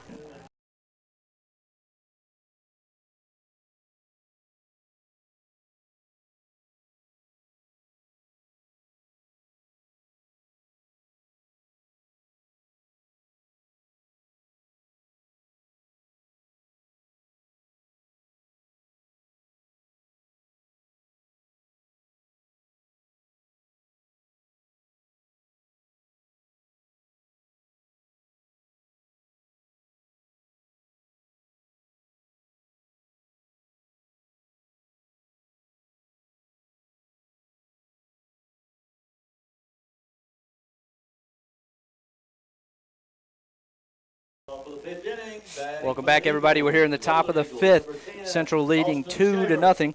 Evan James still on the hill. Eagles is at the plate. James misses up and out. Shaver struck out swinging in the 2nd, still looking for his first hit of the year. 8-9-1 here. Got to go straight at these guys. No need to overthrow. Just hit your spots. Let your defense make plays. That one misses low. James behind 2 balls, no strikes. That's one thing as of late Evan has been working ahead, so love to see him bounce back here on 2 balls, no strikes.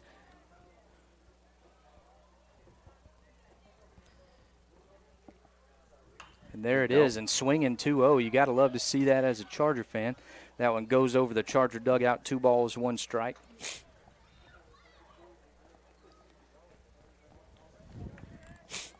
Be nice to see Evan get out here with limited pitches. This will be his 70th pitch here. Kind of labored the first couple innings there. Not a bad pitch, but misses off the outside corner behind 3 balls, 1 strike. Yep, 5 batters faced in the first, 3 in the second, 4 in the third, and then 4 again in the fourth.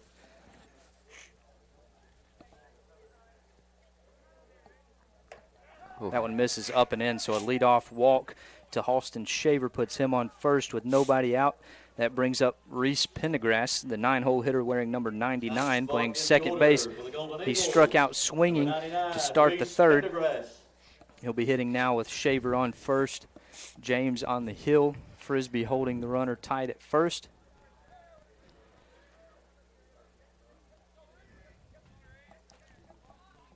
Squares the bunt, fouls it back into Kinson's shin guard. Off the foot. That'll wake him up. You know, we talk about it a lot, especially as coaches, leadoff walks, and I would love to see the statistic on how many times a leadoff walk ends up being a run. So Evan here, he's got to stay battling, got to find the zone, let his defense make plays.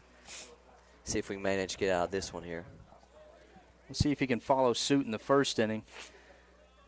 Similar situation in the first, and then they proceeded to still second and third, not moving on this pitch. Another square to bunt, and it beats up Wilcox again as that's fouled off into his leg, but he'll take it for an 0-2 count. So no balls, 2 strikes, nobody out, runner on first. So leadoff walk in the first, stole second and third, pop up to short, walk, and then ground out. Let's see if we can follow suit here without those stolen bases. Like to see a ground ball right at Chase right here, take him right up the middle. Misses inside. That's the first one we've seen get to the backstop tonight. Yep. So that will be a 1-ball, 2-strike count, and that allows Shaver to run up, move over to second without having to sacrifice an out. Got to think Pendergrass will be trying to shoot something to the right side of the field to move the runner over with 2 strikes. Big pitch. Big-time pitch there. I was about ready to yell on that one, but he doesn't get the call on the inside corner. So 2 balls, 2 strikes. Can't ask for a better 2-strike pitch. Just didn't get the benefit of the doubt. Wilcox goes back outside. That one misses down. So now ahead 0-2. Now full count, 3 balls, 2 strikes. And the dangerous Kenny lurking on deck there. He's 1 for 1 on the night.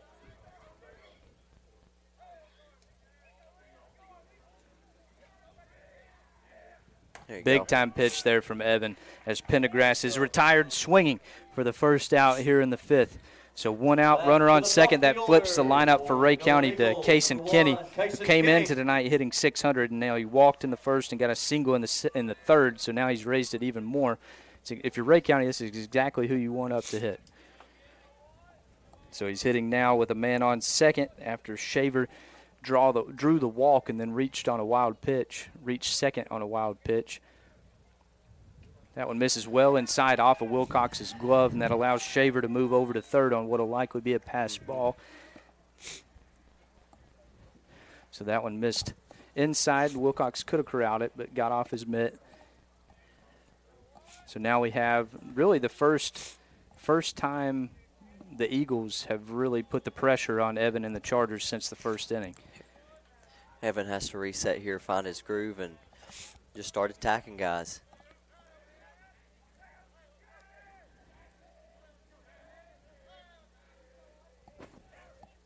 That one misses up and out, 2 balls, no strikes. And in all honesty, a walk here is not the end of the world with 1 out and their hottest hitting hitter at the plate, because he's thinking about turning this game around in 1 swing of the bat. Absolutely. So I would keep living outside if I were Evan, and that's where Wilcox goes on this pitch. And that one misses inside, but it's going to be a single through the 5-6 hole for Kenny, and that gets Ray County on the board for the first time tonight. RBI single from Kenny, his second of the game. So Ray County has 2 hits, and Kenny has both of them tonight. So that brings up Jack Schmidt, the center fielder, hitting in the 2 hole. He's 0 for 2 with a pop-up to short and a strikeout. He's hitting now with the Chargers up 2-1 with 1 out here in the 5th. Kenny on first, Schmidt in the box, left-handed hitter. And Kenny has shown that he is very aggressive with 3 stolen bases already. This is exactly what happened last time. James threw behind him 5 times. Throws behind him there, and he's back safe.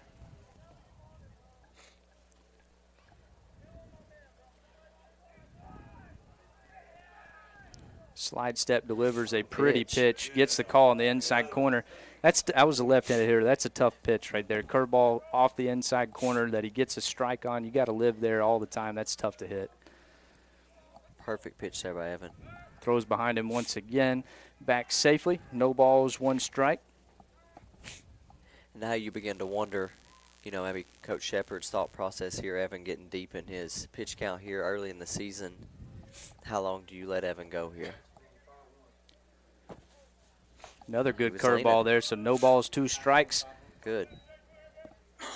I would say if I was going to guess, this is probably his last inning here. Hopefully he can get through it. No balls, 2 strikes, runner on first, 1 out. That was James' 83rd pitch of the night.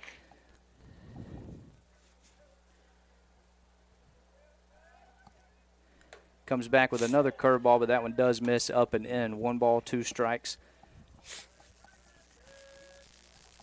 And Evan has done a really great job since that first inning after he settled in. He's been low on pitch counts here, and let's see if we can get through this one. See if he can turn a double play here, get out of it, get back in the dugout. Late time given there by the umpire. 1 ball, 2 strikes. So Evan has had his fair share of control issues tonight, but he has done a very good job of working around it. Oh, another good pitch. Hitter takes the bait, but he pulls it back. 2 balls, 2 strikes. Looked like he reached deep in the tank there for a little bit extra. Yeah, I thought that might have hit him or something. I heard some type of click there. You got to believe if it did, he's sprinting down to first base, though, in this spot. Not leaving that up to the umpire. Another throw behind Kenny over at first, and he's back safe. 2 balls, 2 strikes. You like to see that, though. He is mixing up his looks. Keeping him intact over there. Wouldn't be surprised there he goes. Takes off on the pitch, and it's fouled down the third baseline. Count remains 2 balls, 2 strikes as Kenny retreats back to first.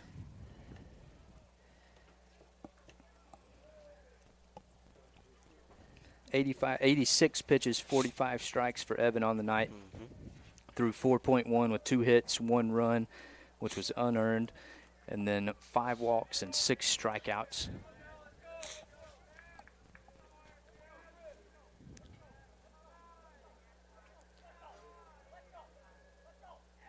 That one misses well up and in, but Wilcox has a chance. I don't think Kenny expected him to throw that one down, took his foot off the gas, but that one is offline from Wilcox, so Kenny advances to second on a wild pitch from James, and that brings it to a full count, 3 balls, 2 strikes.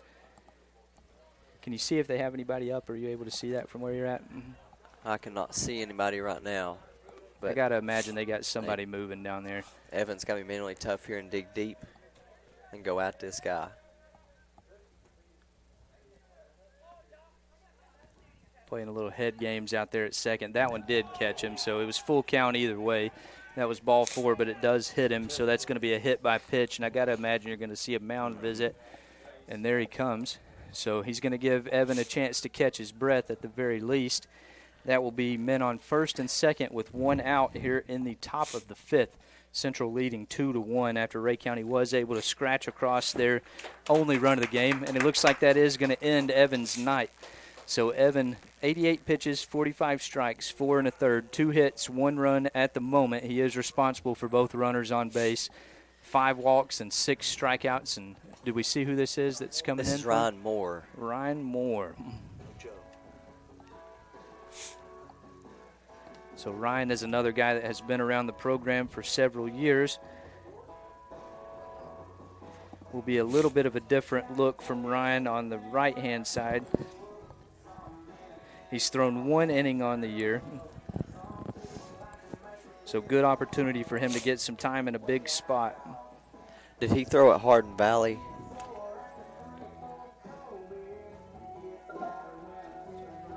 Threw at Signal Mountain, which was a tough game all around for the Chargers. So he threw 1 inning, 38 pitches. So we'll see if he can bounce back here. This is a big spot for Ryan and the Chargers. As he takes some warm-up pitches, we'll take a quick break and we'll be right back.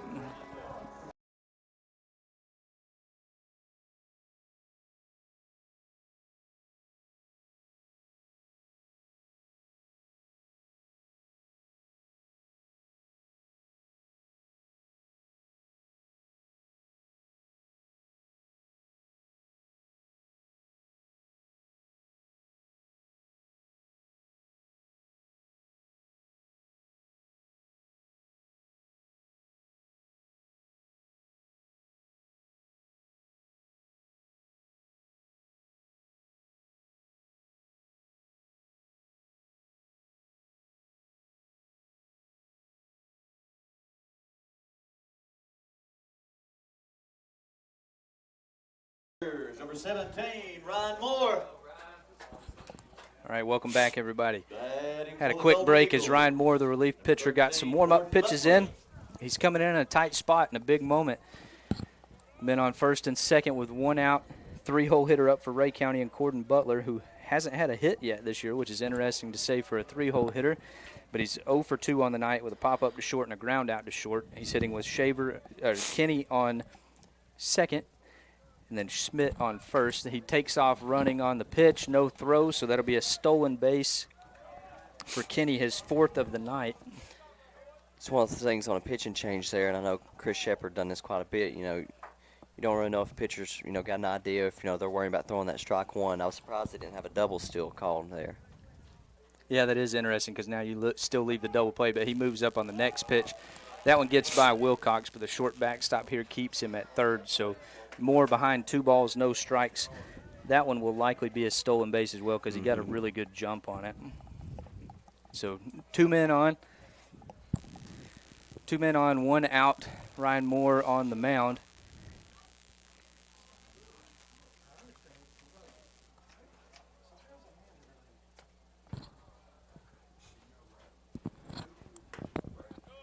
That one misses outside. 3 balls, no strikes. I know Chris is probably tempted to just go ahead and point to first and tell him to go on down with 3 balls, no strike, and a base open. Good pitch. Good, and he got the call. He got the benefit of the doubt on the upper half of the zone. 3 balls, 1 strike. Butler at the plate, 0 for 2 on the night.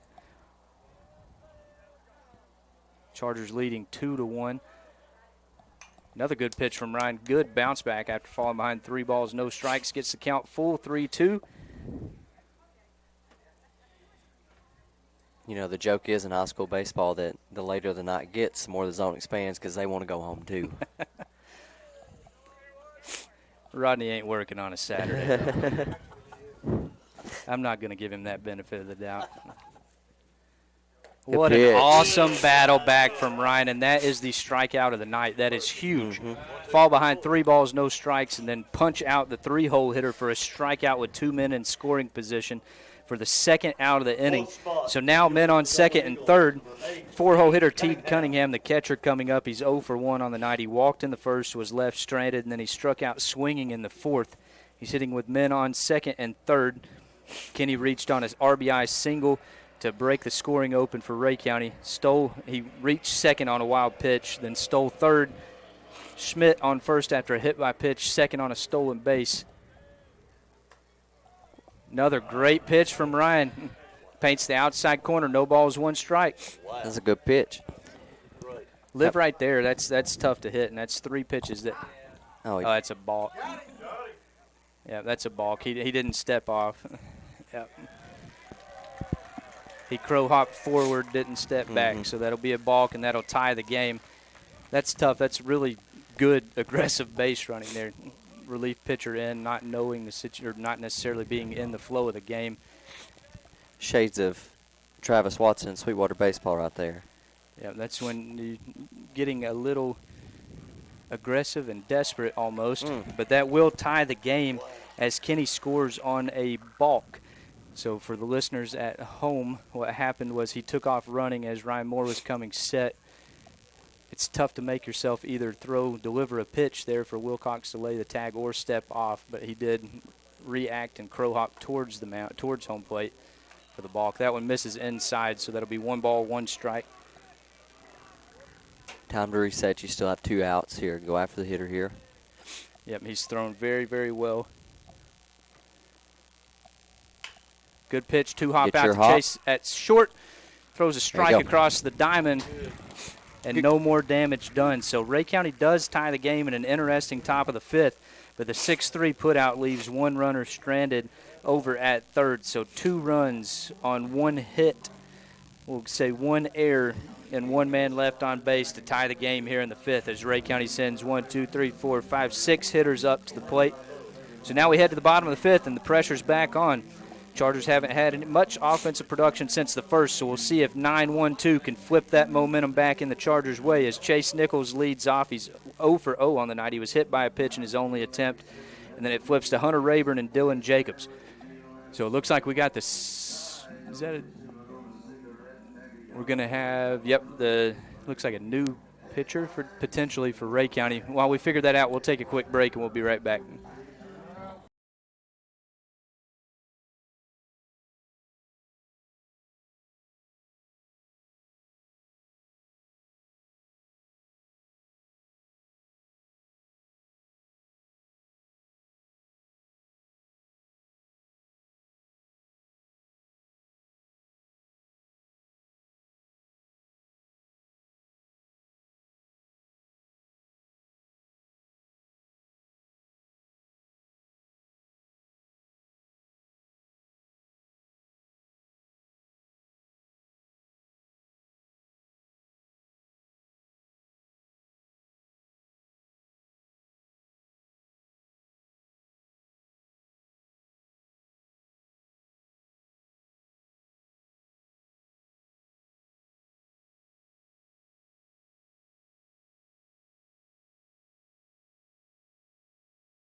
All right, welcome back, everybody. We did have a few changes here headed into the bottom of the 5th. Shortstop in Kason Kinney comes on to pitch. Second baseman Reese Pendergrass moves over to short, and the pitcher Harrison Tilley goes out to second. So no substitutions, just some defensive movement. So that will bring up Chase Nichols for the Chargers. Shortstop was hit by a pitch and left stranded at first in the 2nd inning. Now the Chargers are tied as Ray County tied it up in the top of the 5th with 2 runs. So we got a brand new game here in the bottom of the 5th in Inglewood. Kinney comes in his 1 appearance, 5 innings pitched. He did get the win, so he has not seen any relief time so far this year. Granted, they've only played 3 games coming into tonight. He did walk 4 hitters, struck out 3 with a 1.4 ERA, so this is their guy. The first pitch misses low, 1 ball, no strikes. Short arm action there, 3/4, maybe tougher to pick up for these hitters. It's almost that catcher release, shortstop release there. Catcher goes outside. You're right, he is short-arming it. So slow ground ball out to shortstop. Nicholas hustling down the line. Second baseman had moved over to short starting this inning, but he throws a strike across the diamond to retire Chase on the 6-3 put out for the first out of the inning. That flips it over to Hunter as he will hope to get on the scorebook tonight. He's 0 for 2 with 2 strikeouts, which is an unusual stat line for him, so he's due. We'll see what he can do here against Kinney in the bottom of the 5th. Ooh. I thought it sounded like a foul ball either way. Mm-hmm. But the check swing goes around for a strike. No balls, 1 strike. That either hit Hunter or it hit his bat, one of the two. Definitely hit something. Swinging on that one quickly behind no balls, 2 strikes on the foul ball down the third baseline. I did not get a chance to see if this guy has any off speed. So far he's thrown fastballs right at him, so short arm delivery. See if Hunter can get one here. There's the off speed, and it's well out of the zone. 1 ball, 2 strikes. Yeah, you got to imagine his job right now is just fill up the zone and see what the hitters can do. He's coming in amped up after trying to steal home there in that last inning. Curveball outside, misses again. Back-to-back off-speed pitches that missed well out of the zone, and Rayburn laid off. Count even at 2 balls, 2 strikes. Probably seeing the fastball back right here. Mm-hmm. And there it is, and Hunter puts a good swing on it but fouls it into the dugout. 2 balls, 2 strikes.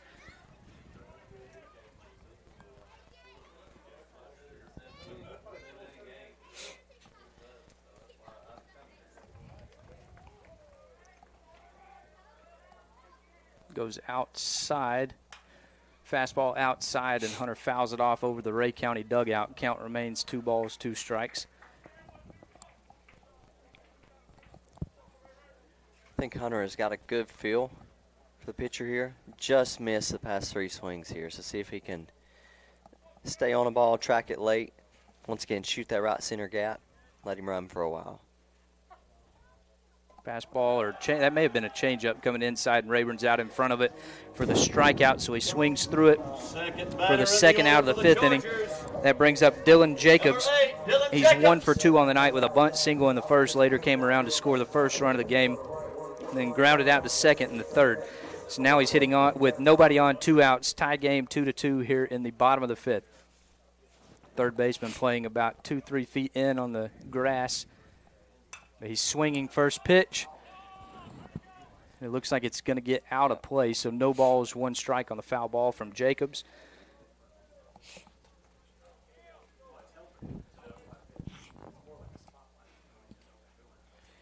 So he's thrown first pitch fastballs to all 3 hitters so far.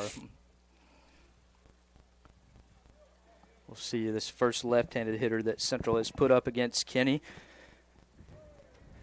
See if they keep staying away from Jacobs here. Fastball does miss outside, so 1 ball, 1 strike.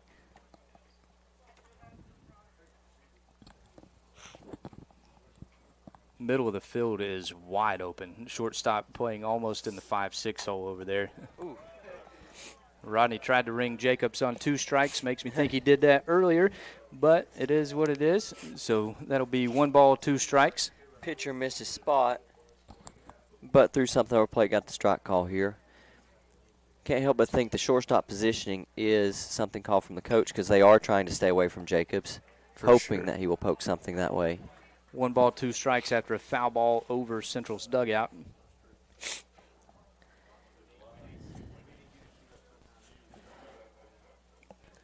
It's almost like shortstop is playing in the third baseman's pocket. Mm-hmm. His third baseman is off the line. Shortstop way over in the hole. Pitch misses low and in, so good battle here from Dylan. Brings the count back to 2 balls, 2 strikes. Lots of 2s on the board, 2-2-2, and then 2-2 on the score as well. So it's got to be a good sign. Let's go. See if Dylan gets something started with 2 outs here. Foul ball into the Ray County dugout, keeps the count at 2 balls, 2 strikes. Go back to their positioning. I'm not sure I understand necessarily what their thought process is here if they're going to keep coming into Jacob. Well, you know, I did not even look at the left fielder. The left fielder's playing way over as well. And that was a curveball that came well inside and drills Jacobs. So we will take a hit by pitch. Yes, we will. See if that can get some action going here as that brings up Corbin Frisbee, who got it started in the first with an RBI double to score Jacobs. So we'll see if history can repeat itself here. Jacobs stole second in the first inning, later came around to score on Corbin's double. So similar situation here with Dylan on first, Corbin at the plate. Big at bat here for the junior first baseman. Jacobs does take off, and he pulls it back. Corbin ropes one in the 5-6 hole out to left field for his second hit of the night. Big time swing there from Corbin. So that moves Dylan over to second, puts Corbin on first after his second hit of the evening. Brings up catcher Kenson Wilcox. He's 1 for 2 on the night. He had a single in the first inning, nearly probably hit the same blade of grass that Corbin just hit right there. And then he popped up to short in his second at bat. So now he's hitting with a man on first and second, 2 outs, 2-2 here in the bottom of the 5th in Inglewood. Quick mound visit from Ray County catcher. And Corbin saw the same thing we did. First pitch fastballs to every single hitter this inning, and he took advantage of it, and he did not miss it. So you got to wonder if that's what they were talking about there. If I'm Kenson, I'm sitting dead red right here as well. That's where mine went as well. Left fielder still playing way over on the line. And I thought the shortstop's still playing in the hole as well. First pitch fastball again that Good misses job. out, and that's a big break as Dylan and Corbin both get a good break on the pass ball. That allows both of them to move up. So that puts men on second and third now with a 1-0 count to Kenson. Kenny choosing to go with the windup. You don't see that very frequently. But whatever you're most comfortable with. That one misses inside. Kenson ahead, 2 balls, no strikes.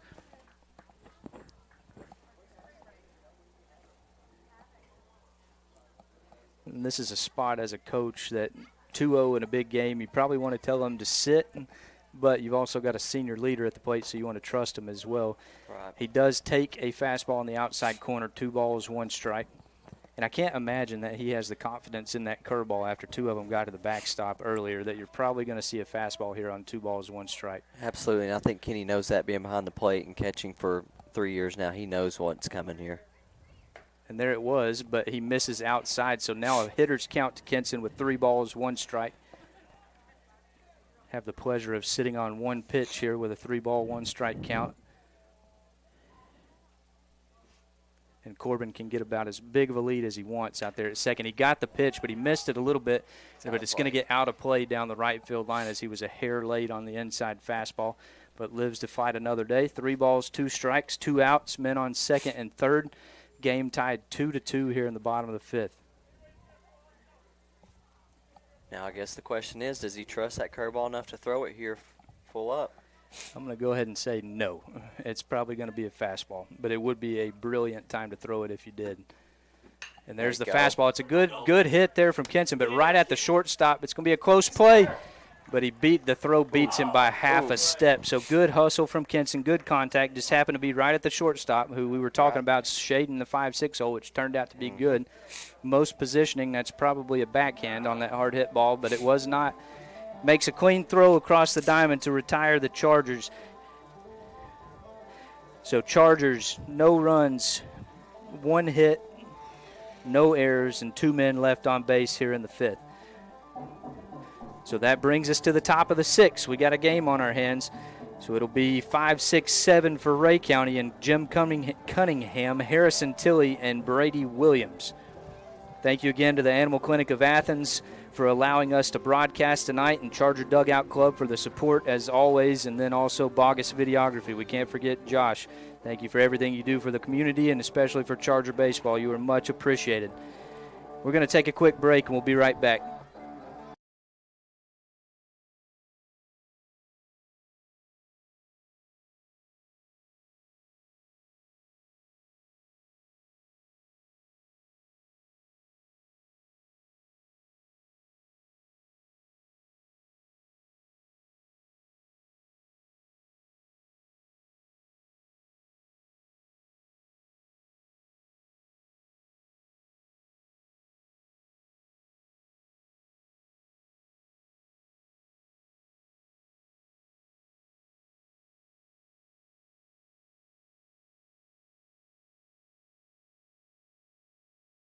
For the Golden Eagles. All right, welcome back. We're here in Inglewood in the top of the 6th. Tie game 2-2. Ryan Moore still on the hill for the Chargers, and 5, 6, 7, Cunningham, Tilley, and Williams up for Ray County. Cunningham is 0 for 1 on the night, grounded out to third and reached on a walk in his second at bat. He puts a good swing on the first one, and that left field line is wide open. So he's going to run for days as Holden tracks it down, and he'll stroll into second with an easy stand-up double. So big-time swing from the Ray County left fielder to get them started here in the top of the 6th. That brings up Harrison Tilley, who started the game on the mound, then moved to second in the last inning. He's 0 for 2 on the night, struck out in the second inning, reached on a fielder's choice in the 4th. The order for the Golden Eagles, number 33, Harrison Tilley. So it looks like Cunningham probably saw something similar to what Corbin did, where his first pitch fastballs from Ryan in the last inning. Tilley squares around a bunt. He offers at it and does not make contact, so no balls, 1 strike. Be big. Last time Ray County tried to move a man over with a bunt, he ended up striking out. That would be nice to see again. Jacobs playing in on the grass, Frisbee playing in on the grass. Frisbee breaking hard, and he Oh, bunts he's it right to him. got to play. Tag. Oh, man, what a play by Corbin. That was very, very, very close to an obscure double play there, as that Corbin broke hard as soon as he showed bunt. One hop straight to Corbin. He tags him almost before he leaves the turf there.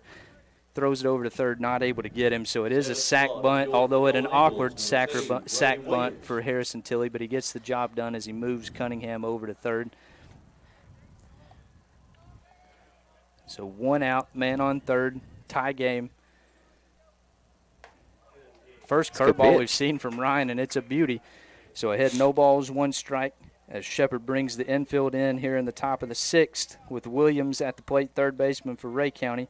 He's 0 for 1 on the night, walked and popped up to short. He blows that one by him. No balls, 2 strikes. I like it. Do not give him anything to hit on an 0-2 count. Got a really good catcher who can keep it in front of him. There's a good curveball. Fouled off behind the net. No balls, 2 strikes. Charger infield in on the grass. Outfield playing maybe a hair in, but not drastically. Wilcox goes outside. Pitch goes outside. He blows it by him. Big time pitch there from Ryan to get the 2nd out of the inning on a swinging strikeout. So now the momentum is flipped back to the Chargers here after a leadoff double. Sack bunt moved him over to third, and Ryan with a big 3-pitch strikeout there for the 2nd out of the inning. That brings up right fielder Halston Shaver. He's 0 for 1 on the night, struck out in his first at bat. Another good pitch there from Ryan gets him ahead as he fouls that one into the Ray County dugout. Shaver struck out in the 2nd inning, walked in the 5th, and came around to score the first run of the game for the Eagles. No balls, 1 strike, 2 outs, man on third, tie game. Good Friday night baseball. Absolutely. Got Frisbee guarding the first base line here. Left-hand, it's a good point. Left-handed hitter Shaver in the box. That one misses well outside. 1 ball, 1 strike. Ray County at 8-9. Really need to hold Kenny off until the 7th.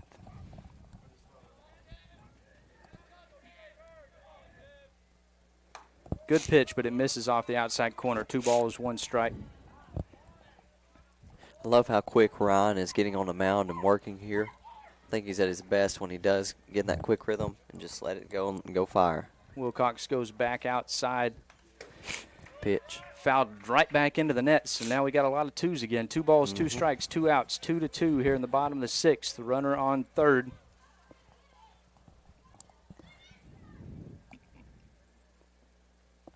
Still don't cave here if I'm Ryan and Will.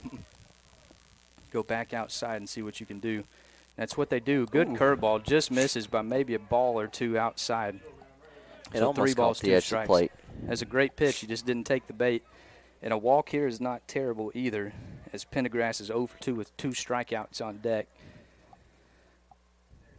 Beautiful pitch. Oh. Ryan thought he got one. That's one that could have easily went either way. It's tough to get a call with a curveball in the outside corner from a right-handed pitcher, but he hit his spot. I would have liked to have seen it as strikeout, but either team would have complained there. So now runners on the corner, 9-hole hitter up in Reese Pendergrass. He's 0 for 2 with 2 strikeouts. Ryan bounces right back and throws a curveball, first pitch curveball. We've not seen that out of him tonight, so he's ahead, no balls, 1 strike. Curious to see what Ray County's going to do with this runner on first here. Another good pitch, another curveball, 2 pitches, 2 strikes, and this is what I was talking about here. Pendergrass is getting very aggressive. He's 0 for 2 with 2 strikeouts on the night and swung at that one that was well out of the zone. Yeah, if I'm Moore and Shepard, I'm not even worried about that man on first at the moment. And beautiful pitch, and he doesn't get the call again on the inside corner. Like the same pitch, same location as last time. Near identical, and you're more likely to get that call with a right-handed hitter than you are a left-handed hitter. I'm honestly surprised he didn't ring him up. But 1 ball, 2 strikes, 2 outs, runner on first. He takes off on the pitch, and he strikes him out on a curveball.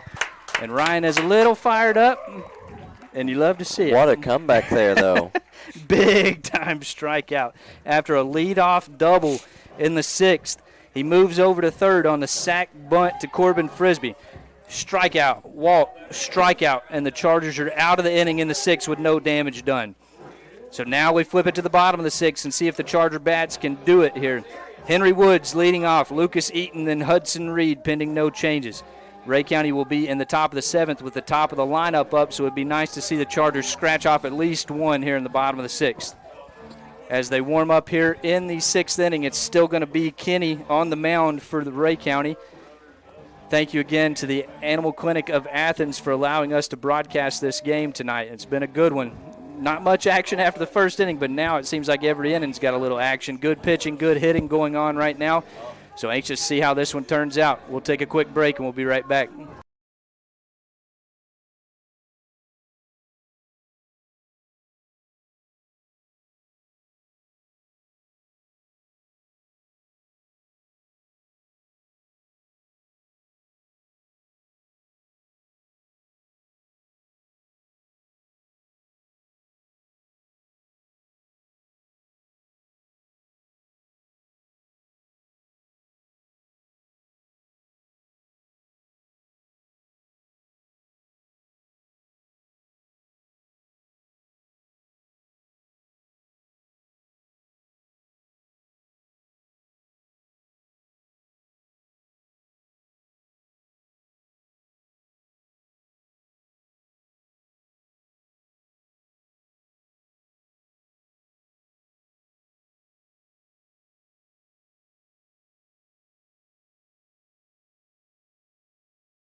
All right, welcome back, everybody. Thank you for joining us tonight on Bogus Videography. We've got a good game on our hands between the Central Chargers and the Ray County Eagles. It's tied 2-2 here in the bottom of the 6th. Ryan Moore was able to escape what appeared to be really, really tight situation last inning. That one hits Woods right in the leg, so that couldn't have asked for a better start for the Chargers, as he has the wills, as he proved last time. He reached on a walk and then later stole 2 bases but got stranded on third. So that puts Henry Woods on first, brings up Lucas Eaton, who's 0 for 2 on the night, grounded out to second and struck out in his last at-bat. The pitcher here has not really been quick going to home plate, so I think Henry gets a good jump. Henry's probably got it pretty easily, barring some oddity here. He takes off, didn't get the best jump, but that's his wills right there. He doesn't even need to get the best jump because that was a good pitch to throw on from the catcher. That was a strike, I believe. As Henry has his 3rd stolen base of the game. Good take there by Lucas. Lucas Eaton at the plate. Got to think he's probably squaring here.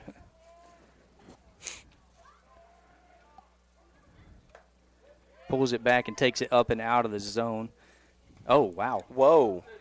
No, you cannot call that. You can't call a check swing from out there.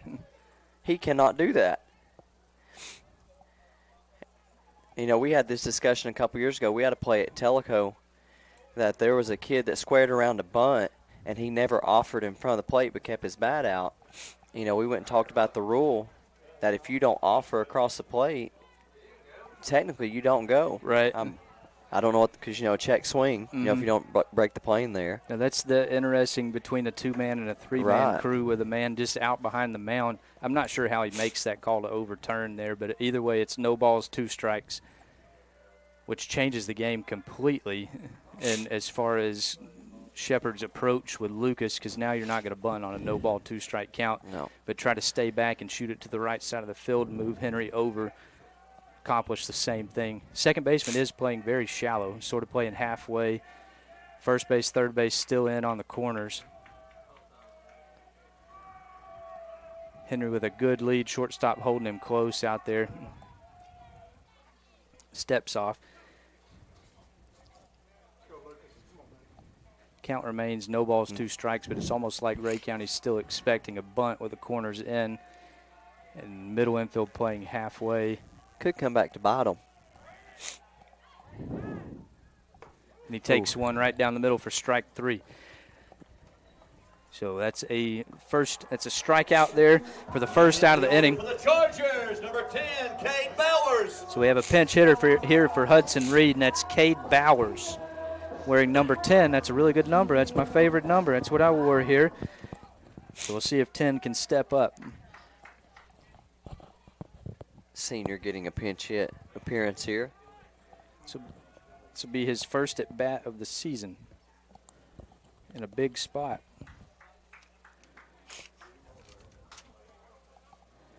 So steps off, count, no balls, no strikes, 1 out. Henry Woods on second, tie game, 2-2 here in the bottom of the 6th.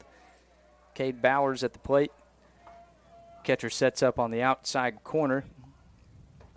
First pitch strike, no balls, 1 strike. I'd have a hard time laying off that in the box. Absolutely. But he may have had the red light, who knows. No balls, 1 strike, because you do have to make the pitcher work as well.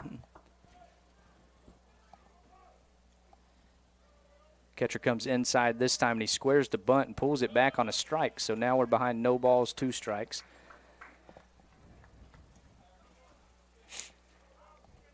So now let's see if he can choke and poke here with no balls, 2 strikes, and 1 out. Runner on second. You've got to be able to at least advance him here. And if it gets through the infield, Woods scores easily with his wheels. Just got to put the ball in play. Catcher setting up, so it's likely a fastball up in Cade's eyes. And it misses inside, so that is a huge swing of events for the Chargers. No balls, 2 strikes. Then that one comes well inside and drills Bowers. So that's a very good hit by pitch, and we will take that all day. So now that brings up Jesse Holden. Nope, Austin Evans pinch hitting for Holden. So back-to-back pinch hitters for the Chargers. And Evans himself has an awful lot of wheels there at the plate as well. So right-handed hitting Evans standing in with men on first and second, both reaching on hit by pitch. So this inning just got a lot more interesting.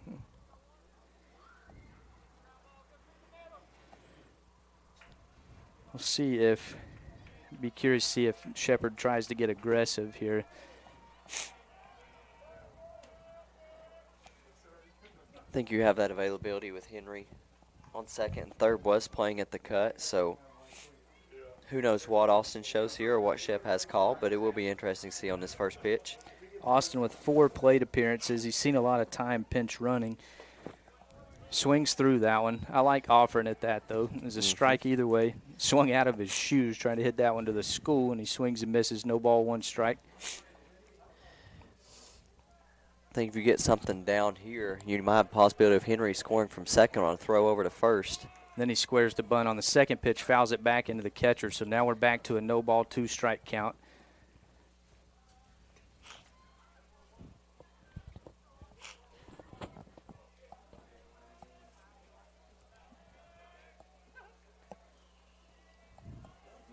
Thing is here, you don't even really have to hit the ball hard if you're Evans. You just got to find a hole, because I don't care where it goes. If it reaches that grass, Woods is scoring from second and probably moving Eaton over to third, because he's able to get a big lead over there. All right, so first baseman not holding on over at first. He's playing in the grass. Third baseman playing about 2 steps behind the bag at third. Second and short, both keeping Woods honest at second. Now shortstop bounces all the way back. Evans asked for time, was not granted it, but the pitcher did step off and look Woods back. I think Henry's going to be aggressive here on his lead. Evans with a good swing just misses the third base down the third baseline. So count remains no balls, 2 strikes. You think Kenny trusts his curveball enough to throw it?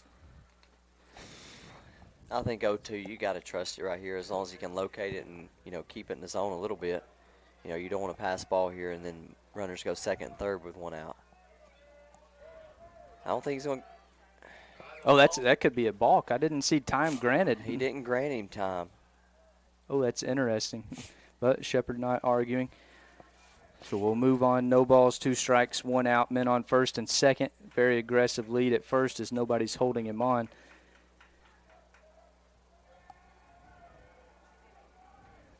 3-4 hole is wide open. Strike 3 as Evans takes one on the outside good call corner. there. That was a good pitch, and we called it. So strike 3 to Austin Evans. That brings up Chase Nichols, sophomore shortstop. He's 0 for 1 on the night, hit by a pitch in his first at bat and then grounded out to short in the 5th inning. He's now hitting with men on first and second and 2 outs.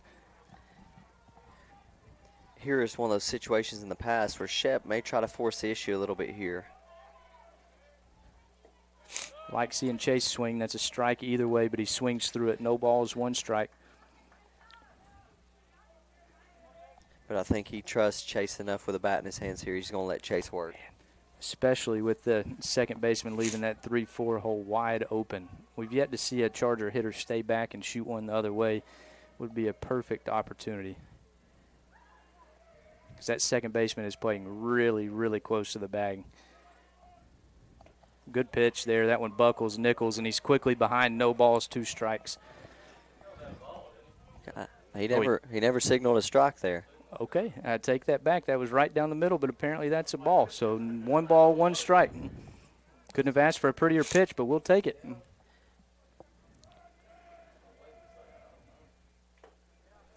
Swings through it back into the mitt. He did catch it, so that was definitely a ball on the pitch before. So now it's 1 ball, 2 strikes. Back-to-back curveballs from Kenny.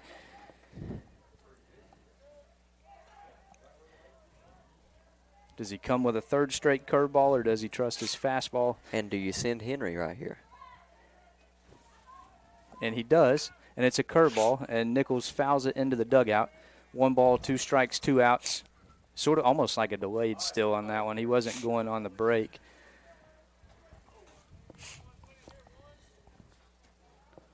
That did make the third baseman think about it. He had to take a couple steps in. He was playing back.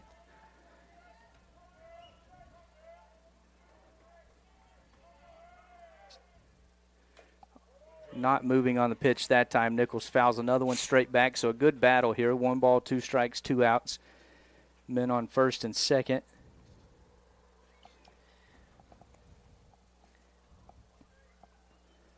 I know Shep's mindset just a little bit after working with him for 8 years here. I think if Henry go on third and you still have runner on first, I can kind of see where his mind's going, but let's see what plays out here. Uh-oh. Good base running from Henry. That was a near throwaway, but he's back easy. 1 ball, 2 strikes.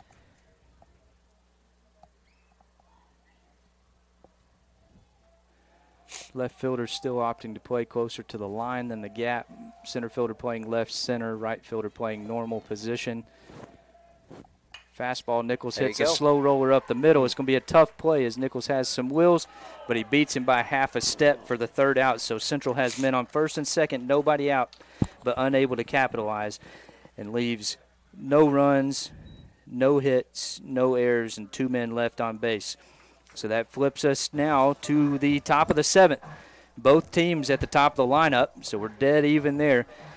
Ray will be led off by Kason Kinney, who's been hitting the cover off of it tonight. He's 2 for 2 with 4 stolen bases and 1 run scored, followed by Jack Schmidt and then Corden Butler.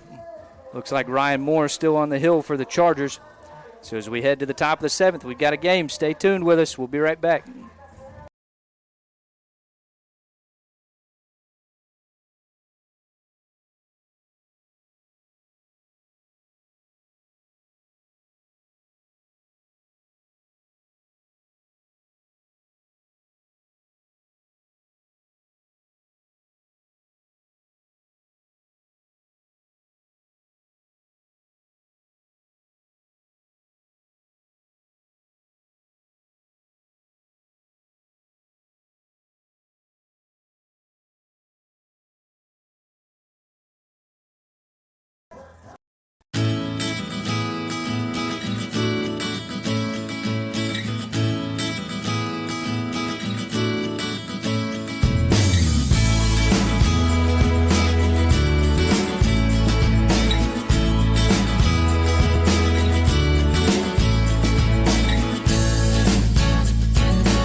Top of the lineup, Kason Kinney leading off for Ray County. He's 2 for 2 on the night. takes that one low and outside from Moore. 1 ball, no strikes. I misspoke there to end the last inning. Central did leave 2 men on, but it was with 1 out, not 0, sorry. Good pitch there from Ryan, but another good swing from Kenny as he is on fire. That's his 3rd hit of the night after coming into tonight hitting 600 on the year, so really good hitter there. But he does stay at first. So leadoff single from Kenny brings up Schmidt, the center fielder, who is 0 for 2 tonight with a fly out to or pop up to shortstop, strikeout swinging, then hit by pitch. Grimmett going to take a quick visit out to talk to Ryan. Got to give it to Kenny. He's a good little leadoff hitter there. Has a little simplified approach, not too much wasted movement. I mean, it shows. He has been their offensive weapon for sure, as he has 1, 2, 3 of their 4 hits tonight. So as Grimmett comes out to talk to Ryan Moore on the mound, we'll take a look at the pitch line for Ryan. So through 1 2/3, he's given up 2 hits. He's thrown 28 pitches. He's filled up the strike zone with 18 strikes, 1 walk, and 3 strikeouts. So good relief appearance. He got out of that big potential damaging inning last inning with a huge strikeout, 2 huge strikeouts. With a man on third and 1 out, got out. Basically had the same. Ray County and Central basically had the exact same inning with leaving men on there due to strikeouts. So we'll see who can capitalize here in the 7th. Kenny on first, nobody out. Schmidt in the box. He was hit by a pitch in his last at bat. He squares the bunt, and it's fouled off. So no balls, 1 strike. That's one thing neither team has been able to get the sack bunt down. I gotta say, that one shocks me a little bit, especially with Kenny's speed over there. I mean, he does have 4 stolen bases on the night. But I can understand moving runner over 1 out, having him on second. Throws behind him. No balls, 1 strike as he's back safely.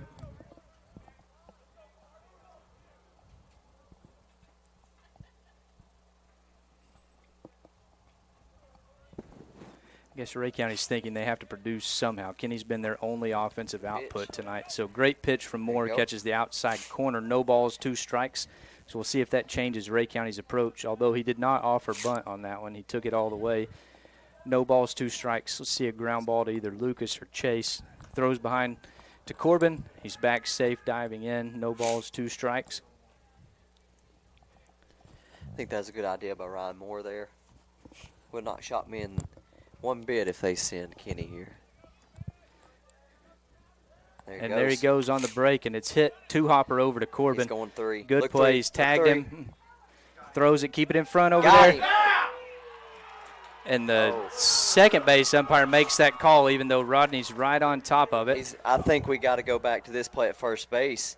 He gave Corbin a little bump, and it knocked Corbin off of his momentum there. I think, and that's exactly what Chris is arguing out there right now. And Corbin's a big old boy. And you don't knock him off his platform like that. Then that play at third may be a lot closer than that. So they're probably going to get together and say, and I say this, that none of them saw it, which whoever called the out should have seen it. That was my question there as well, is if the second base umpire. And they're sending him back. So if the second base umpire is looking at third to make that call over here, I'm not sure who was looking at first there. Because Rodney, the home plate umpire, should not call him by name. Home plate umpire was going over to third to look at that, but was overcalled by the man on second. So we've got some discussion out there. It appears they're going to be sending Kenny back to second, which would make sense. That would be the right call. So we'll see what ends up coming of this. Obviously, either coach is not going to be happy with the outcome, but it feels like that's the right call. Completely, because Corbin was coming in on a play, tagged the guy, and the guy shoved Corbin so much that his body turned back towards the second baseman and had to come completely around to make that play at third. And I think if that doesn't happen, that play, he is definitely out at third. I agree, because it was a bang-bang call at third either way. So it should just be a 3-U, and the guy moves up to second. Yes. Actually, they may. Whoa. Are they going to put him back on first? I can't understand that, because he was moving up to second either way.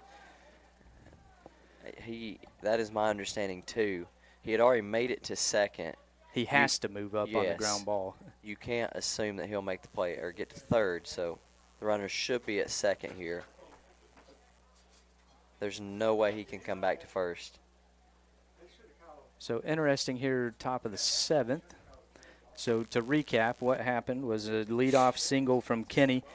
He was on first, and then a 2-strike ground ball to Corbin Frisbee. That was a 2-hopper over there. He steps, it's pretty much right on the line. For if you couldn't see it for whatever reason, it's pretty much right on the line. So there was going to be contact because he was not going to beat him to first base. So he opts to tag him and then fire over to third, but he was bumped out of his position, as you mentioned, Dakota. So now we're at a point where it looks like my assumption would be that Kenny would be awarded second because he has to move up on the force play either way. So I don't understand how they could move him back. That or you call him out over here. That's the only two potential outcomes in my mind. And to add to that, you got to remember Kenny was in motion on the pitch anyway, so he was rounding second because he knew the ball was behind him. So I think the easiest call here is put him back on second.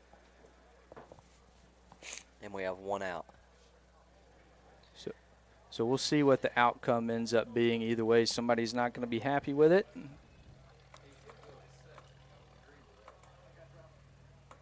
But it will definitely be in the Chargers' favor if he's sent back to first. I don't understand this one.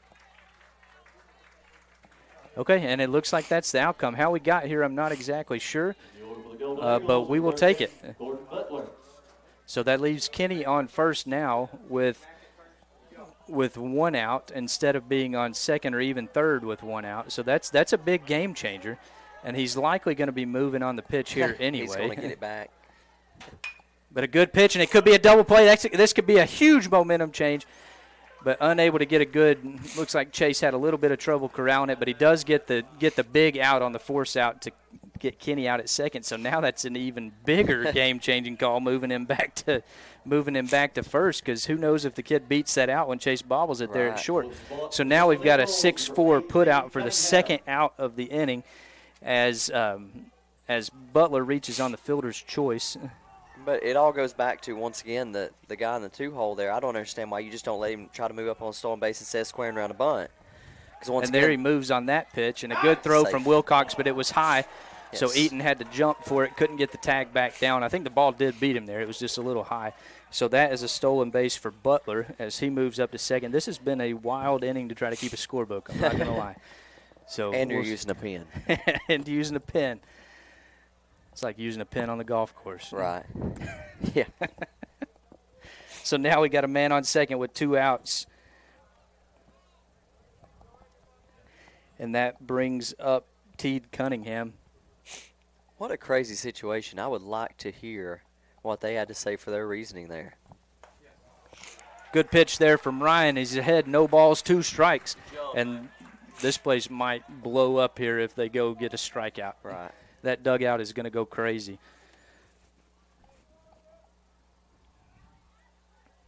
Wilcox goes outside. Fastball from Ryan, but he misses well outside. So 1 ball, 2 strike. Good 2-strike pitch there. Because we go back to maybe the people didn't see that the guy had rounded second base because, you know, who's calling the out at first? It goes back to that. Maybe they didn't have eyes on where Tilly was, or Kenny was. Good pitch from Ryan Moore as he gets the strikeout to get out of this wild and wacky inning.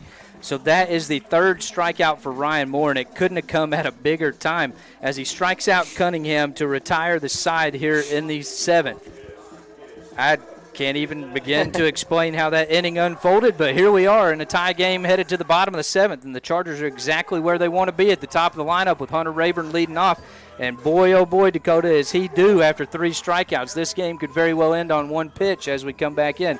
Not to put pressure on the young man, but I think he lives for these moments, so we'll see. Following him up will be Dylan Jacobs, who's had a phenomenal game at the plate as well, and then Corbin Frisbee, who is 2 for 3 himself. So 1, 2, 3 is exactly where the Chargers want to be, and we still have Kenny on the mound for the Eagles. So we're going to head to the bottom of the 7th in a 2-2 game here in Inglewood. We'll be right back.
Number 1 batter. All right, welcome back. We're all going to take a deep breath from that top of the 7th inning. That was crazy. But Ryan Moore and the Charger defense stepped up to the plate and got the job done as Ryan Moore struck out Cunningham to end that crazy 7th inning. So now, ladies and gentlemen, the Chargers are exactly where they want to be with the top of the lineup and Hunter Rayburn here in the bottom of the 7th. Very, very, very good pitch from Kenny there to start. I can say anybody in the park was probably expecting a fastball after that last inning. Rayburn laid off, so no balls, 1 strike. 1 ball, 1 strike. To be honest now, I wouldn't be surprised if Hunter doesn't see a single fastball. You're right. I will say over the past couple years, I've done a really good job of calling Hunter Rayburn's home runs. They're fun to call up here, too, so hopefully you get to experience one. Every time we get a base runner, I tell him, I bet you whatever he's going to hit one here. So I would not be surprised if Hunter does. Ooh. Ball off the outside corner, 2 balls, 1 strike. Told the dugout to be quiet, and then the parents stepped up. I love to see that. A little chippy out here. It's an interesting game.